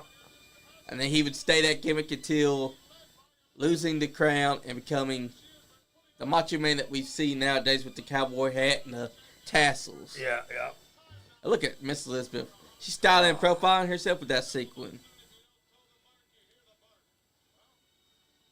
It just reminds you that wrestling could still be this if wrestlers would understand that doing move after move after move after move does not help you invest into it. Right. Like, you gotta let room breathe. Let the guy that just got hit with a big move sell that move for a while. Then attack with the next move. Invest in the crowd's emotion. Yeah, because it's not the boys inside the back that tell you if you're doing good. It's the crowd around that ring that's going to tell you if you've done an A-star match. If you focus only on the boys side back, then you're not a wrestler. Right. Look, he's wearing yellow trunks. Someone should have told this man, hey, Billy Jack, Hulk Hogan is the yellow trunks man. I guess at the time, Billy Jack Haynes didn't give a shit. I mean, he is a legend himself, actually, after all. Yes, he is. And he probably didn't see any value in let Hulk Hogan be the only one wearing yellow. But the yellow trunks was synonymous with Hulkamania. And look, he's a big guy too. Look at him. Oh yeah, Billy Jack was huge. Macho Man is just a tad bit shorter if you look at them from a close-up. And look at him. He's using his power and strength to take Macho Man over. You know what? Andre the Giant didn't like Macho Man. Nope. Because of Macho Man with that baby oil. No baby oil! Someone tell Diddy that. And Andre the Giant was a hell of a man too. Him and Princess Bride. Oh yeah. That's a master class of acting. Oh yeah. Like, that's one of my favorite wrestler movies with a wrestler inside of it. Because it's Wrestling 101. He played his part well. His Fezwick. Yep. He was a good character. You felt emotion through the character. And also, he's a great actor. It's a perfect role for him. Like, that's one of the things that made you realize a wrestler inside a movie could be well. Then you get Hulk Hogan inside a movie. Hulk Hogan's just being Hulk Hogan. That's before we got Roddy Piper in They Live. Yep. Hell of a movie. I recommend people watching that. Yeah, if you haven't seen They Live, that movie still holds up. Exactly. And I think it still says a lot about today's society. Exactly. And also, his other movies that he's done in, he did a great job as well, because during that time, he was making the Waveside movie scene. There's a great movie he did with Sam Fatu called Pile Driver. Yep. And that was a good one as well. Roddy Piper is one of those first pioneers to do movies besides Hulk Hogan. And Andre the Giant was perfectly cast for his role as well. Did commercials. Oh, yeah. But according to Hulk Hogan, he killed Andre the Giant. Because Andre the Giant body slammed him, and then just a few months later, dies. So who the fuck was that was there in 1993? Was that a fake Andre the Giant? Did he buy a puppet and put it inside the ring for all of us to look at? I mean, Hulk Hogan is still a legend, but some things that he said has people hating on him. Oh, yeah, Hogan does say a lot, and you gotta take it with a grain of salt. Yep. Because they gotta learn how to separate Hogan and Terry Bollea. Right. Like, they gotta treat them both as the same. Well, I don't think Terry Bollea exists anymore. Me either. Yeah. Because Hulk Hogan has been the life of the party. Yeah. Same thing with Ric Flair. Right. There is no Richard Flair. No. God bless Reed Flair's soul, because Reed Flair was supposed to be the next Ric Flair. Yeah. He was already styling and profiling just like his dad. Yeah. Then we lost him in 2013. And the reason why we got Charlotte Flair is because she wanted to pay tribute to her brother. And that's how we got Charlotte Flair. It was a hell of a story, too. Yeah. Then we have to deal with stories about Ric Flair, too. But I think people got to understand that some wrestlers have done some shitty things, but you can't deny what they did inside the ring. No, you gotta separate the art from the artist. Exactly. I mean, same with McMahon, you know. Say what you will about him, and I agree. But, I mean, if you're a wrestling fan, you got to give him his flowers, you know. Without give him that him, respect. without him, Stone Cold Steve Austin wouldn't have become the biggest name in our industry. Man, you don't have anybody. Exactly. I mean, we probably still dealing with, probably the territories would have dried up and there probably wouldn't really be wrestling. Exactly. Plus, without Vince McMahon to feud with Austin, he wouldn't have become the biggest star that he is. Yep. Because he would have fizzled out afterwards. Because Vince McMahon was his heel. His top heel that he feuded with. There was no Austin without McMahon. No. Because the Austin McMahon era, it was one of the best eras because it was a wrestler rebelling against his boss. Right. Who don't want to flip off their boss, give him a stunner, and drink a beer and spit in their face? And people could say things about Vince, but they got to understand, there's a difference between Mr. McMahon and Vince McMahon. Mr. McMahon helped propel Austin to the forefront because he feuded with Austin. Vince McMahon's a shitty person, but Mr. McMahon was a shitty person in storyline. Right. But I think that it kind of soured his legacy for people where they heard the stories. Now, everybody can say what they want about Johnny Ace. Fuck that motherfucker. Because, he innovated the Ace Crusher, a.k.a. Hey, that's Dr. Death Steve Williams. Yeah, that's him. No, that's Billy Jack. Oh, Billy Jack? Yeah. Damn, he looks like fucking he does. Dr. Death. He does. Damn. Dr. Death needs to change his face now. But, as I was saying, Johnny Ace may have created the Ace Crusher, a.k.a. the Diamond Cutter, but he was a shitty person. And the sad thing is, he don't got the talent that his brother, Road Warrior Animal, has. No, I mean, he had a great mind for behind the scenes, you know. I give it up to him, you know, but, for the things he created, for the storylines he created, for the but he was a really shitty person to everyone. Yeah, he is. He once told AJ Lee that she wasn't fuckable. He told her nobody's gonna want to watch you out there inside the ring. You're not pretty enough.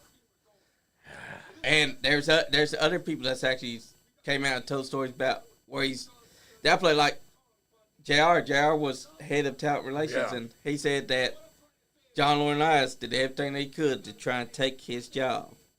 That he was pestering Vince McMahon 24/7, every day, every night, trying to get the job until finally Vince was like, all right, I'll give you the job. And you know what he did with that job? When he brought in the divas, he would hire girls that had no wrestling experience. Yeah. Girls that he could fuck. Pretty much, John Laurinaitis used his position just so he could further his own game. Not because he wanted to be there. Jim Ross loved the job because he's responsible for a lot of our guys that we know, like Mick Foley coming in. I can't forgive John Laurinaitis because he was not like Road Warrior Animal. Road Warrior Animal, his brother, that man had talent. That man had character. That man you still talk about today. Oh, yeah. But John Laurinaitis, you can only think about how this man thought that he could be a wrestler, but when it didn't go his way, he's like, you know what? I'm going to become backstage personnel. People power. And then that people power turned into, I just want to fuck the... Oh, Roddy Piper got his ass beat.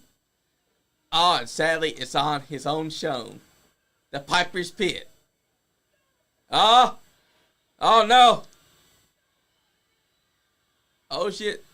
They're going to take out his leg. Oh, this must have been when Roddy Piper was face. Yeah. He's much better as a heel, though. Much better. As a face, he had to hold back. Oh, my God, they're destroying the set. They're destroying Piper's Pit. No! Well, that sucks. They destroyed it. Oh, look, of course, Jimmy Hart is behind it. Of course. We got, Oh, and that's Captain Lou Albano, wasn't it? Oh, there's Bob Orton. There's, Adrian Adonis. Who is that? Is that Morocco? Yep, and he's wearing Piper's kilt. Yep. Cowboy Bob Orton before he started doing the cast thing. The funny thing is that he started wearing the cast that became synonymous with him afterwards. And now look, Roddy Piper's injured. He's got one crutch. He's walking.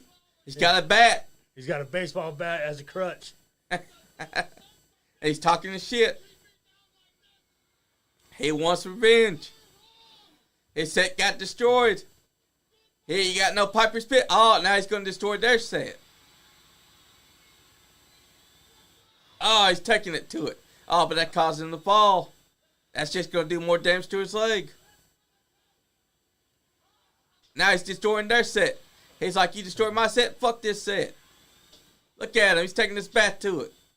He's destroying those flyers and everything. Adrian Adonis, you better come out there and save your set. Adrian Adonis was a classic wrestler, too. Oh, yeah, he was. A lot of the wrestlers at this time were still legends. They'd been inside business at least 20 years, 15, 19. Yeah. Before Vince ever got a hold of them, they were already legends. Yep. But Vince Man knew how to propel them into superstardom. Yep. Because that was his vision for wrestling. You know what? His dad told him, I don't want to see the WWF mainstream. I don't want to see you kill the territories. No, we got an agreement. We stay over here. They stay over there. And you know what Vince Man did? Vince Man's like, fuck your agreement. Yeah, he had his fingers crossed behind his back on that one. Damn straight. It's a smart move on his part, though, because it helped. It helped the entire WWF become mainstream. Yep. I mean, say what you will. The territories were stuck inside their way. They were never going to broadcast out to mainstream because they wanted to be territories. But WWF had a vision to be bigger than that. And because of that big leap, it turned it into this megastar that we know now. And look, he looks like a Batista. Oh, yeah. I just realized that. This is Batista before Batista was Batista. Adrian Adonis. I like how Bob Orton ain't got the cast. Yeah. But soon he'll have the cast on. That'll become his whole identity. Yep. For the next 20, 30 years. He's still walking around with that cast. Yep. No matter what, you're going to see him with that cast. I think it's become part of his personality now. Yeah. Yep. So I guess that worked out. Because that helped him when he was heel. He could just act like his arm was always broken and use that heel in matches. Yep. Here's a classic interviewer. I forget what his name was, though. I have no idea who this guy is. Yeah. I think at this time they had Mean Gene, and they had a few other people that were being ring announcers inside back. Show us his name. Yeah, they're not doing the nameplates on this one. Yeah, because, of course you know who that is. Oh man, that's when they're going as the machines. Yep. The giant machine and super machine. And yep. And the giant machine was Andre the Giant. Because at that time, they had him wearing the mask and being their big guy, their big muscle. Yep. And this was when they were treating him like a big threat.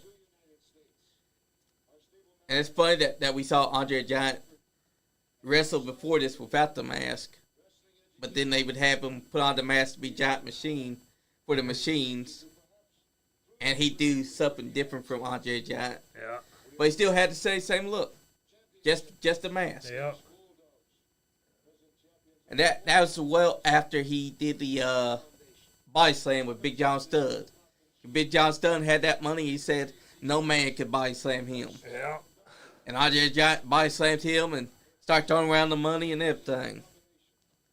That's classic megastardom right there. That's way before they start becoming WrestleMania 3. It just shows you what wrestling started out as. And you know what? Howard Finkel was a big reason for WrestleMania being WrestleMania. Oh, yeah. And Pat Patterson was a big... No! Man. That's right. And also, you also had Pat Patterson come up with the name Royal Rumble for Royal Rumble. Yeah. Because at the time, Vince McMahon was coming up with a stupid name.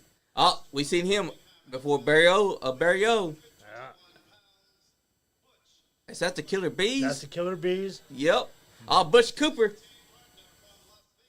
That's a name that you didn't see often inside WWF. The Killer Bees you did, but not Cooper. This Barry O, I will give him this. He did have to look to him. But I think that name held him back. Yeah. And the little pose he does. Yeah. Yeah.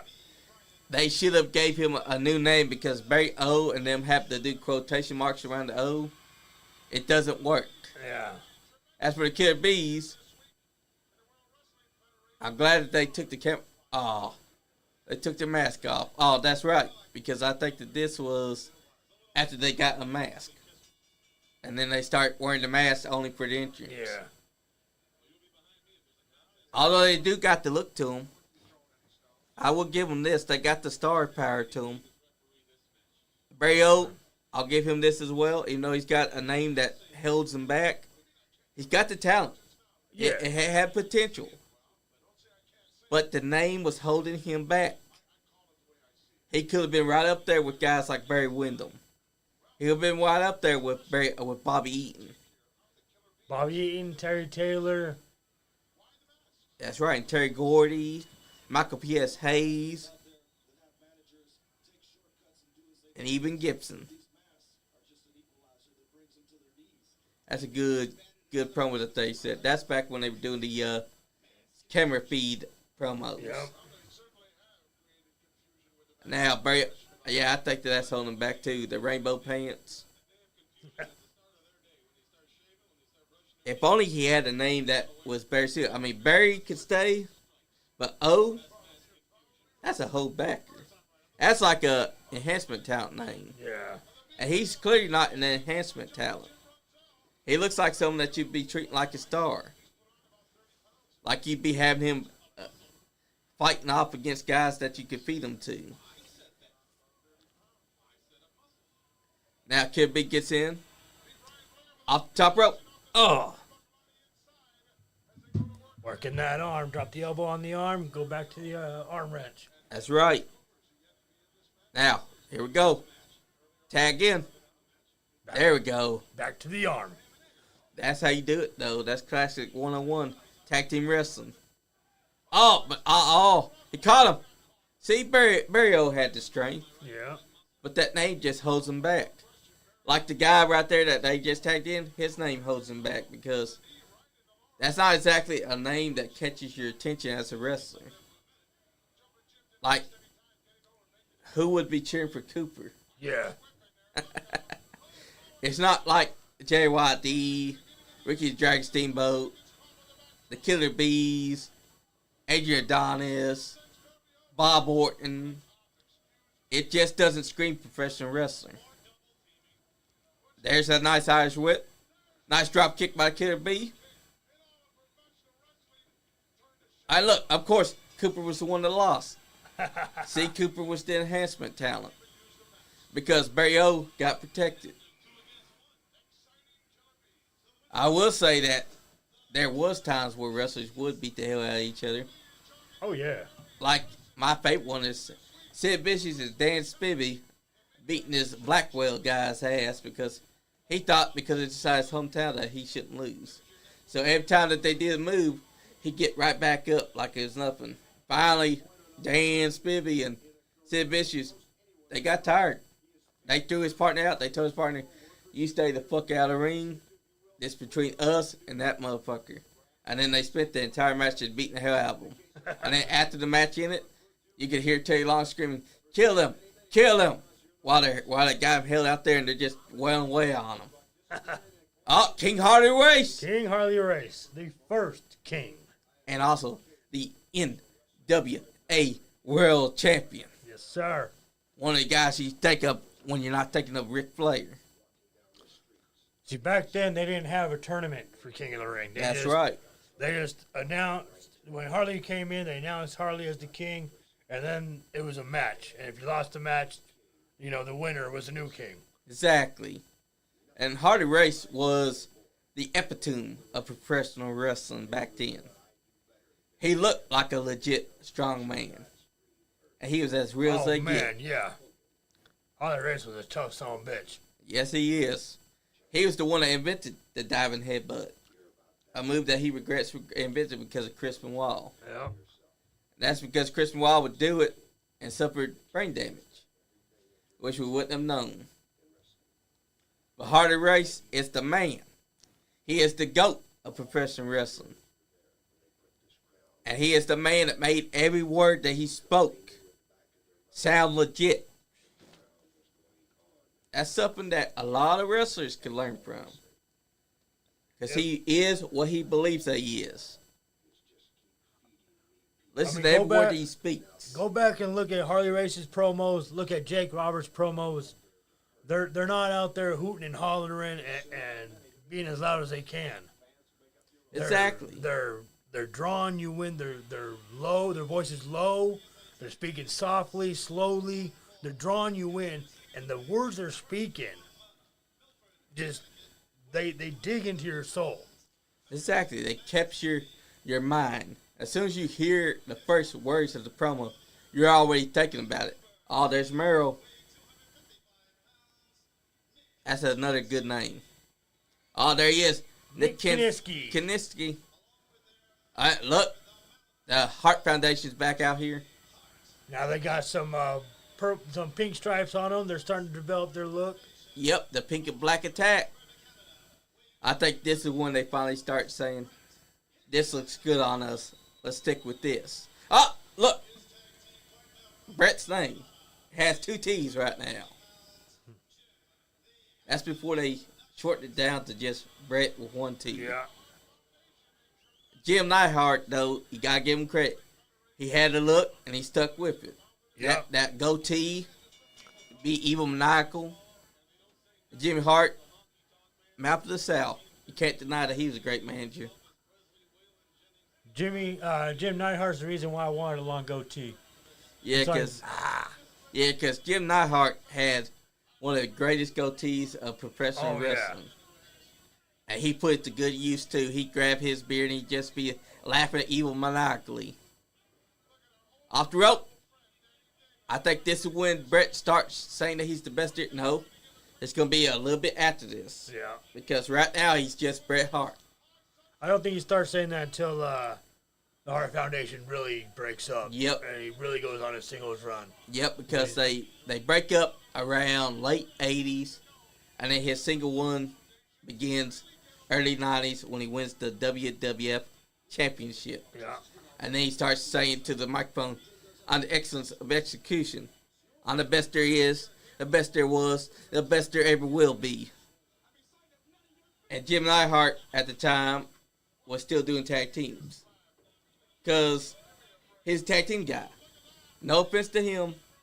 No. But he didn't have the star power of Bret Hart. No. That's why you need a guy like Owen Hart to be his tag team partner, or someone like Dave Boy Smith to still be his partner. Yeah. Like Dave Boy and Owen Hart, they could do singles runs because they had it. But Jim Neidhart is more of a tag team specialist. And there's nothing wrong with that. You are who you are, and now I'm a big Jim Neidhart fan. Exactly. But I mean, he's just not a singles guy. That's all there is. Exactly. Not like his brother right there, Bret Hart. Because Bret Hart had the look. And look, there's the tag team finisher, the heart attack. Oh, but look, the other guy's partner didn't come in to save him. See, that's why you're a jobber. You didn't come in to help him. Damn Kiniski. Nick Kiniski. Didn't come in to help him at all. Look, he didn't even try to help him when Bret Hart attacked. Look at him. Dude, you could have saved your partner. You didn't even do it. The heart attack got hit and he just stayed on the apron. I think the other guy needs to turn on him now. That's the worst tag team partner you could ask for. There's Danny Davis still as the referee. That was a patented heart attack that they pulled off. That was the classic Hart Foundation tag team maneuver. Which they did Vince McMahon at one point. Yeah. at a strip club. Vince McMahon has taken just about every finisher there is. I will say that he had balls of steel Yeah. to let wrestlers do that to him. Well, I mean, he always said, I'm not going to have my wrestlers do something I'm not going to do myself. Exactly. That's a lot of respect. And at one time, he was going to fight Ken Shamrock's brother, Frank Shamrock. Yeah. He told Chris Jericho, you get the big guy, I'll take the small guy. And the small guy was Frank Shamrock. Yeah. That's just who this man was. All this, we got Jake the Snake with his snake. This is a couple months after his debut. So he's debuted and he's been a part of the WF for at least 5 months now. Yeah. He debuted in March 8th, 1986. This is October now. And he's already doing his talk show. And of course, he's got Hulk Hogan coming out onto it. And there's the original WWF Championship. The one that cut Hogan's stomach, so they had to change it. Yeah. But I think the Winged Eagle was much better. Oh, yeah. Actually, he had several, but there's actually one that he never did debut. And it never got to be used. It's a big green belt, too. Oh, yeah, with the double side plates, yeah. And there's also one that Andre Giant had that never got to be used or debut. Because they want to make him a WWF Winged Eagle that was gigantic. Yeah. That fit his waist. Didn't get to happen, though. No. Because then they had Ted DiBiase buy the WWF Championship and become WWF Champion officially through that means. What up, Bobby Blade? That's right, Bobby Blade. What's up? We're watching some classic WWF for the 1986 October 12th. We got Hulk Hogan on Jake the Snake Roberts talk show. And he's talking his shit. This is what it's all about. Sometimes you just gotta cut back and watch the old school classic wrestling. Because this is when wrestling was at its peak. When they took things slow and they made it mean something. Right now, Hulk Hogan's on the mic and Jake the Snake Roberts trying to get into his head. Oh, wait a minute. They heard something because look at that. Jake the Snake Roberts was going off. He's like, let's get it. You get that ass back there. Yeah, he wants to say something to him because Hulk Hogan just said something about him. That's right, Bobby Blade. We do too. That's what we're checking out right now. Tito Santana is right now on the TV. Another classic man that needs his flowers. Oh, there he is. Pedro. Morales. That's right, Pedro Morales. And who are they taking on? Because this is a classic tag team match that's about to happen. King Glover. And who is his partner? Yep, Steve Bombardi. I'm sure you know who that is, right? Oh, yeah. That's Brooklyn Brawler's brother. Yep, that is. And they're taking on Tito Santana and Pedro Morales. A good tag team, if I say so myself. And that's a good lockup that they're having right now. Because it's different from the usual lockup.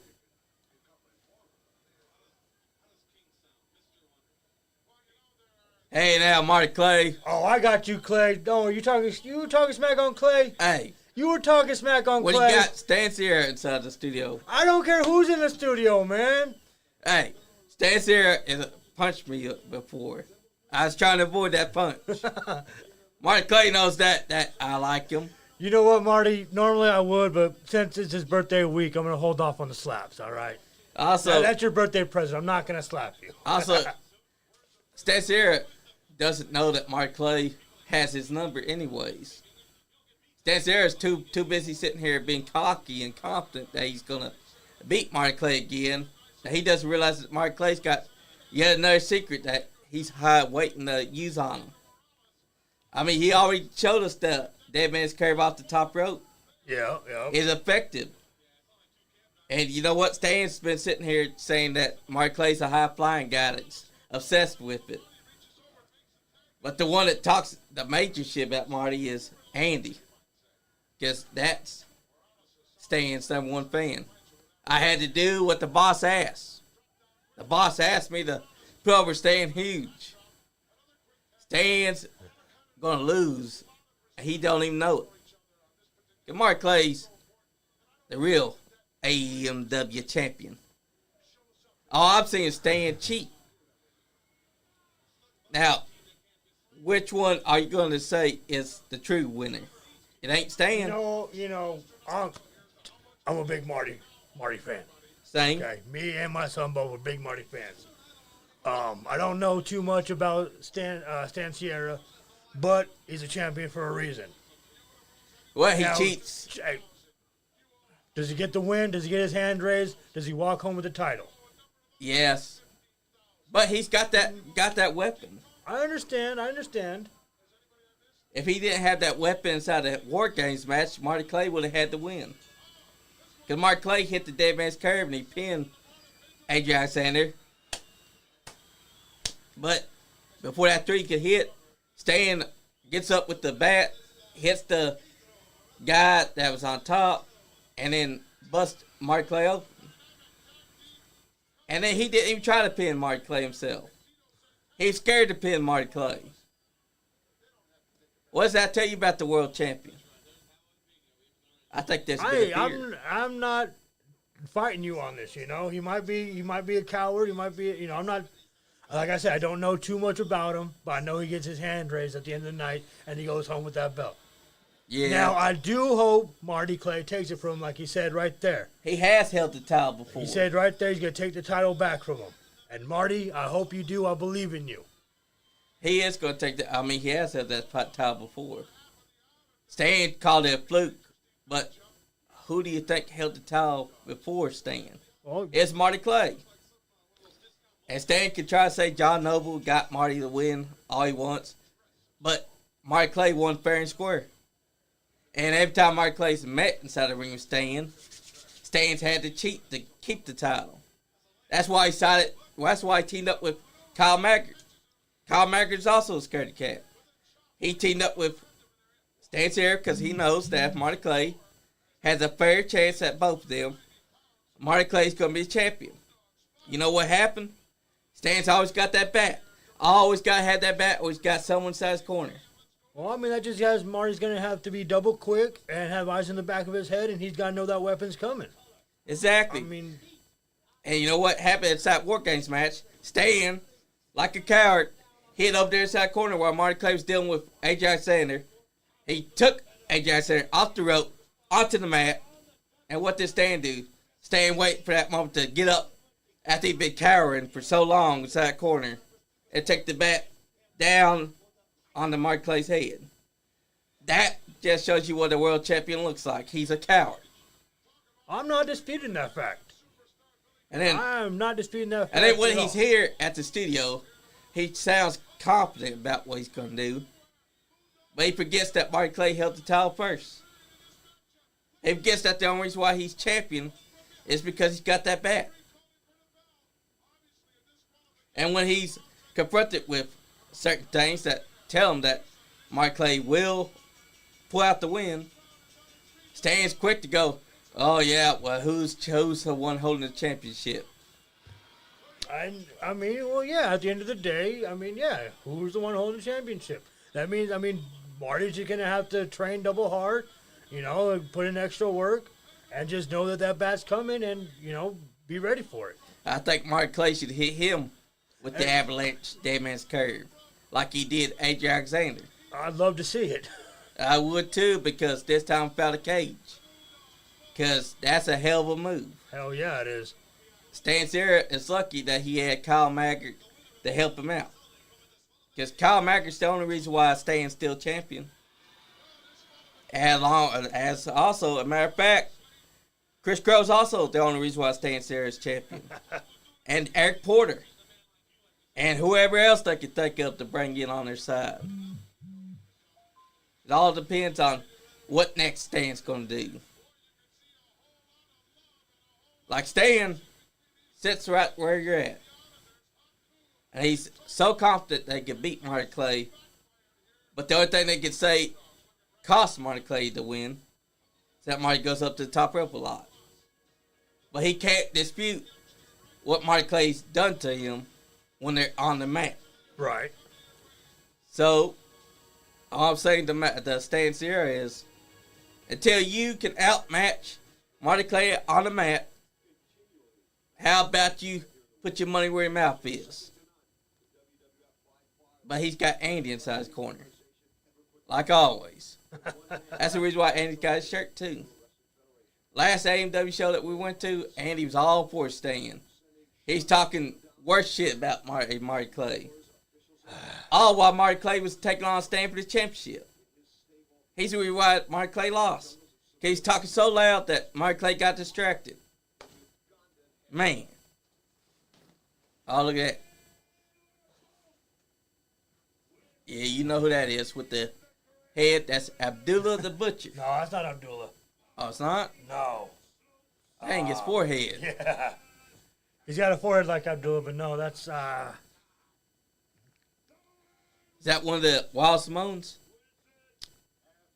Or is it one of their family? It doesn't look like Alpha or Sika. I'm not sure. Give us some nameplates, damn it. He really does have a forehead like Abdullah's. He does, he does. Similar to his forehead. But now that I'm listening to him speak, it's not Abdullah. This would be a lot helpful if they gave some nameplates. I guess at the time they didn't think about nameplates. Yeah. Only for the main show.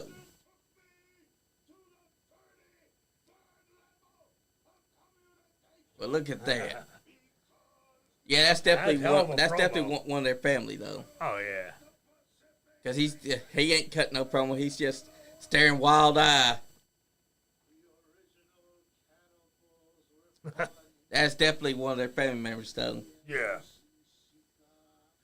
This also before we get Ming inside the company as Haku. Look at those wild eyes. The wild eye Samoan. Look at him wagging his brows, biting his thumb. He's acting all crazy. Someone called Alpha and Sika to come smack the hell out of him. I think he wants to be a wild Samoan. That might be Sika. It might be.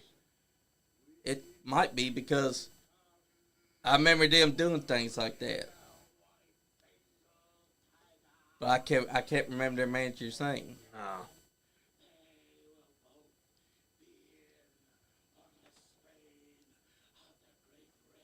But look at him.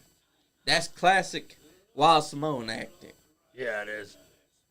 It's also around the time when you had George Animal Steel fighting the turnbuckle pad. Oh, man, I love that.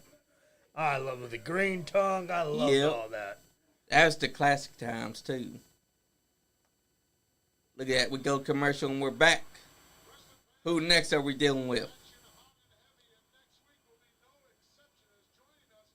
Oh, King Kong Bunny. Big John Studd. Yep.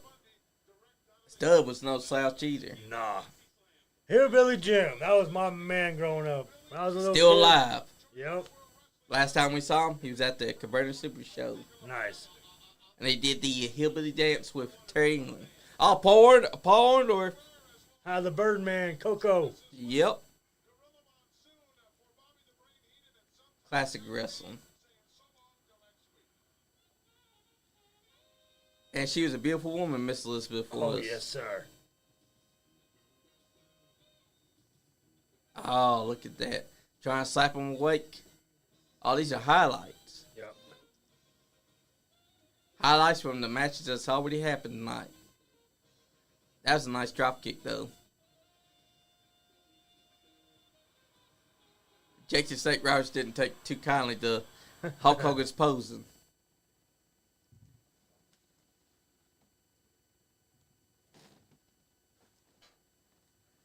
And that's classic wrestling for you. Oh no.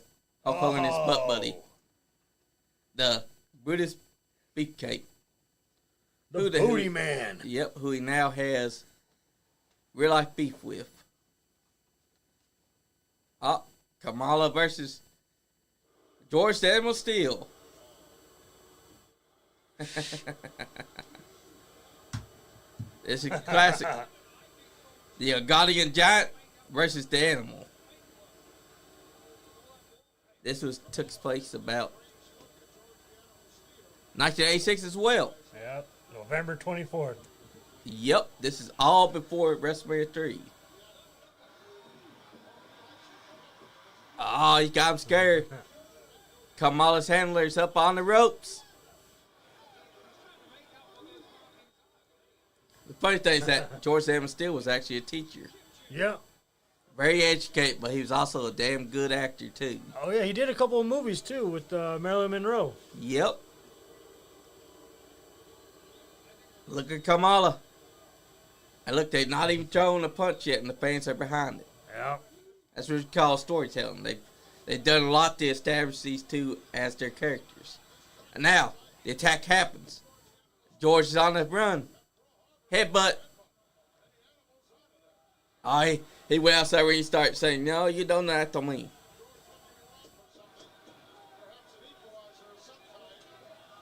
Ah. Look at that. Young Guardian Giant. He's taller than George, I'll give him that. Yeah. We should have voted Kamala. Damn. Kamala for president. Oh, wait, it was the other Kamala. Never mind. Ah, wait a minute, his handle. Why was he grabbing his own guy's foot? George was stomping on it, so he was trying to make it feel better. Oh, right. Oh, he's biting him. He's biting him. Classic George the Animal Steel. Oh, he took off. Oh, that's right. I remember he wore a mask underneath that hat. Oh, but look at that. George the Animal Steel stopped that man, Mr. Fuji, from coming in. Oh, right across the back. Oh, club. He down. Off the ropes. Big Ugandan splash coming up. There we go. Boom. Oh, but instead of pinning him, he's dragging him away from the ropes. Now he's going for a top rope splash. Look at that selling by George. He's twitching. He's down. He's twitching up a storm. Oh, big splash. And that's how he got the win. Thanks to Mr. Fuji. Oh, another splash. He's killing George the Animal Steel right before our eyes. George should have ripped open the turnbuckle pad, ate it for extra strength. Right. But I didn't see him do that whole match. Nope. Should have not ate Ugadian. That's who he's biting. Oh, Kamal's going back no. up top. He's trying to kill him again. Kimchi's telling him to get down. He sure is.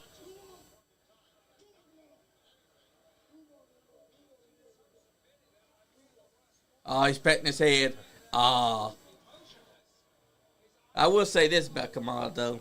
His person that plays him did a hell of a job acting as him. Oh, yeah. It was sad what happened to his legs, though. Yeah. Oh, look at George. He's dead. He killed him.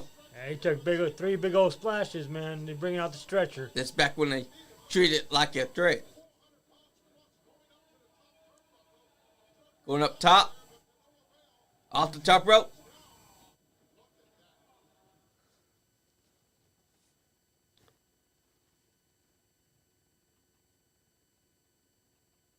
That's current day from 2001. That's when Stone Cold Steve Austin was still able to wrestle. This is still the match where Hulk Hogan said the tombstone broke his neck.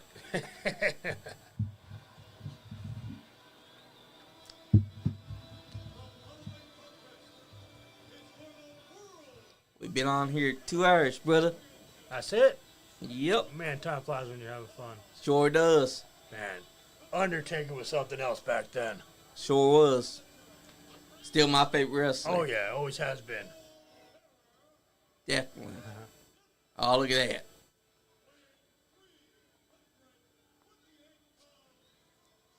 The Undertaker. Oh, look at that kid. He's scared. Oh, yeah. It's back when Mark Calloway was being the original Dead Man.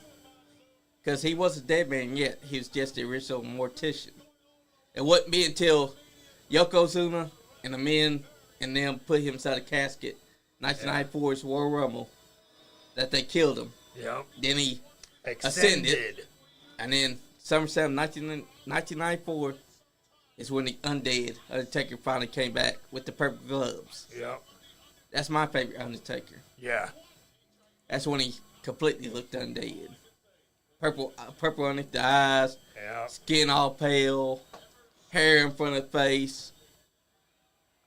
And look at those eyes. It's before Crybaby Hogan gets all sad and says, "You tried to break my neck." Now look. Is that the Winged Eagle? Yep. Hell yeah. Man, there's no denying Hulk Hogan at this era. Yep. And look, they got an older WWF Championship on the toy. Look at him. He's pale even as the Western Undertaker. But it won't be until 1994's SummerSlam that he will be the undead version. Yep. Hulk, oh, look, it's a casket match. Oh, look, he's destroying the casket. How dare you, Hulk Hogan? How dare you destroy something so expensive? Those things are fucking expensive. Hell yeah, they are. $1,000. Woo! And he just destroyed it. You know, he always did his collars cut off the shirts. Yeah. So he could rip it more easily. Yep. I don't blame him, though, because the some bitches can be hard when you try to rip them Oh, on. them collars are tough. Yep. Wherever they made from, they're extra tough. And look at him. Undertaker's not budging at all. Mr. No Cell. Yep. That's basically what his character was at the time. He's supposed to be this unbeatable, undead, unstoppable character. Impervious to pain. Yep. Everything. And then when he became Undead Undertaker, he started adjusting and selling a lot more. Yeah. And still made it look good. Look at Hulk Hogan pacing the ring. Look at him running around. He's scared to get Tombstone onto that chair. I think this is when Ric Flair will show up with the chair. I do believe. It's either this. No, actually, this is when he captures his first championship. Then the two. No, it was definitely this match where Flair shows up. No, it was because 1992. Because I remember this guy cried about getting Tombstone onto his head. And then the very next week, Tuesday, in Texas, they had, is when Hulk Hogan wins the title back. So I think this is where Flair shows up. Tombstone happens. Yeah. Hogan cries about it. Almost destroys Taker's career. Yep, and then 2 nights later, takes the title from him. So Taker wins his first ever title and loses it within a span of just 2 days. Because Hogan, for some reason, thought to cry about it. Yep. At some point, you gotta ask yourself, why the fuck is Hogan allowed to cry about it? Because of all the money he made. Yep, that's true. Meanwhile, Taker didn't cry about it. He didn't complain about it. No. Kept his mouth shut, and he went on to be one of the biggest megastars. That's the difference between others, because I'm pretty sure that there's other wrestlers that would have been crying about Hogan doing that, and that would have killed their push. Oh, yeah. But Taker, being the man that he is, stayed quiet and stayed true to him. And went on to be one of the biggest stars the WWF ever could have had. He became the pillar of the WWF. Heart and soul, I might add as well. He outlasted Hulk Hogan. Yes, he did. And was one of the few people that stayed true and loyal to it.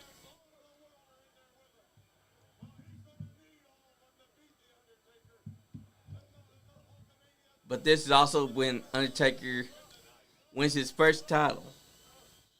So he's still very new to WWF at this point. Oh, yeah. He's only been in the business a year or two at this point. Or Yep. At least in WWE. Yep. Or WWF at the time. Can you believe that his very first opponent was Bruiser Brody? Yep. And Bruiser Brody beat the fuck out of him. Yeah, I've heard him tell that story a couple times. That you can actually find the video too. Oh, yeah? Yep, it's on YouTube. I'll show you. It's the only time that you'll see Taker versus Bruiser Brody. But Bruiser Brody wasn't mad at him. It's just how Bruiser Brody did things. Oh, yeah. And also because... You had to slow the green guy down, you know? Yep. And Taker was still new, so him trying to call out a spot kind of made Bruce Brody be like, all right, I got to smarten this kid up. Yep. And he beat the fuck out of him. And it basically was like a one-sided fight. Because Bruce Brody did not hold back. Oh, I believe it.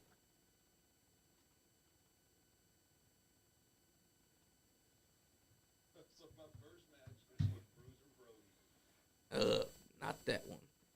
It's gotta be where we can see it. Here it is. This one was Texas Red. Mm-hmm. He was still a green guy, being managed by Percy Pringle. There's Bruiser Brody himself, the man himself. 300 pounds is solid rock. Yep. And this is the Undertaker's very first match with him. He didn't know anything. Nope. He's green. He's working against a veteran at this point. There's the lockup. Now see. Oh, there's the face push he talks about. Yep. And also he's trying to call a spot, and that's a no-no. Yeah. See, Bruiser Brody was working with him for a bit, but then he starts to whoop on them motherfuckers' ass. He starts taking the match into his own hands to keep the big guy down. He's letting Taker know, hey, you're the green go. I'm the veteran here. You just let me lead. Right there off the ropes. Yep. Big boot. There's a boot. Yep. And see, Bruiser Brody's someone that you didn't want to meet inside a dark alley. Now just imagine being out there and he beats the fuck out of you in front of a bunch of people. Texas Red got his first start inside business thanks to Bruiser Brody. Yep. Now, see, now he's whooping on Undertaker. He's not giving Undertaker any chance to get any offense. Now it's just a one-sided slugfest right now. Literally, he's told Undertaker not to be doing anything. Look at that. Yep. That's a stiff chair shot, too. That was him giving Undertaker a receipt for trying to call a spot. Yep. And Bruce Brody wasn't doing this because he was mad at Taker. He was doing this because he was trying to smarten him up. Gotta teach him a lesson. Yep. Now, after that chair shot, he throws it back in. Now, he's continuing to beat down. Those are very stiff kicks that he's giving him. Picks him up by his head. Into the ropes. Ties him up. Now he's going to continue to beat down. This time with a very off the ropes. Stiff kick. Ooh. Oh. This is also a test. Off again. Once A again with a second big one. stiff kick. It's also a test for him to see if Undertaker truly wanted to be a professional wrestler. If Undertaker had cried after this, Oh, yeah. he probably would never have made it. But Undertaker showed that he was strong, he was wanting to do it, and that earned his respect. Yep. That's the difference. Now he's whooped his ass, now he's leaving. He's like, welcome to wrestling, kid. Taker got his ass beat. Yep. Those big boots were no joke either. But that helped smarten him up. That's one thing I will say. Oh, yeah. Made him the wrestler he is today. Or That's right. The wrestler he became. That's right. Well, guys, we've been on here for 2 hours and 19 minutes. You have any last words? Bring back the old school style. Bring back the old school mentality. You can incorporate these new moves. You can incorporate a new style into that. But at the core, bring back the old style. Make the moves mean something. Sell your opponent's moves. Exactly. Make it enjoyable. I mean, the first time I saw a Canadian Destroyer, I didn't know what the hell I saw. What the hell? I described it as a jumping backwards pile driver. I didn't know what the hell it was called. Never seen it before. Didn't know what the hell I saw. But before I could register it, he was up on the top rope doing something else, getting back up and doing something else, and I'm still hooked on the Destroyer. Yeah. They just take a couple more seconds, let the energy soak in. Exactly. Because the Canadian Destroyer was P. Williams' move. That's his finish. It used to mean something in TNA. Right. Now you see it in every match. Everybody does. Yep. It doesn't mean anything. They killed it. Because they chose to murder it. Yeah, now it's a Canadian Destroyer through 20 light tubes and 3 tables on barbed wire. And if it came off a cliff, they'd still get up. Yeah. Man, I share that sentiment. We just watched hours of old school wrestling. Make the moves mean something. Stop doing too many moves and killing what move that you already done. And don't do a move just because you can. Exactly. Have a move set that fits your wrestler's personality. Exactly. And don't do moves that you saw on TV. That's B-League. Do moves that you've been practicing. Don't do moves that you saw on TV. Be like, oh, I could do that. Let me do that. That's not how it works. You gotta make it mean something. And with that, if you ain't have fun, you ain't getting none. Damn, Skippy. Yeet.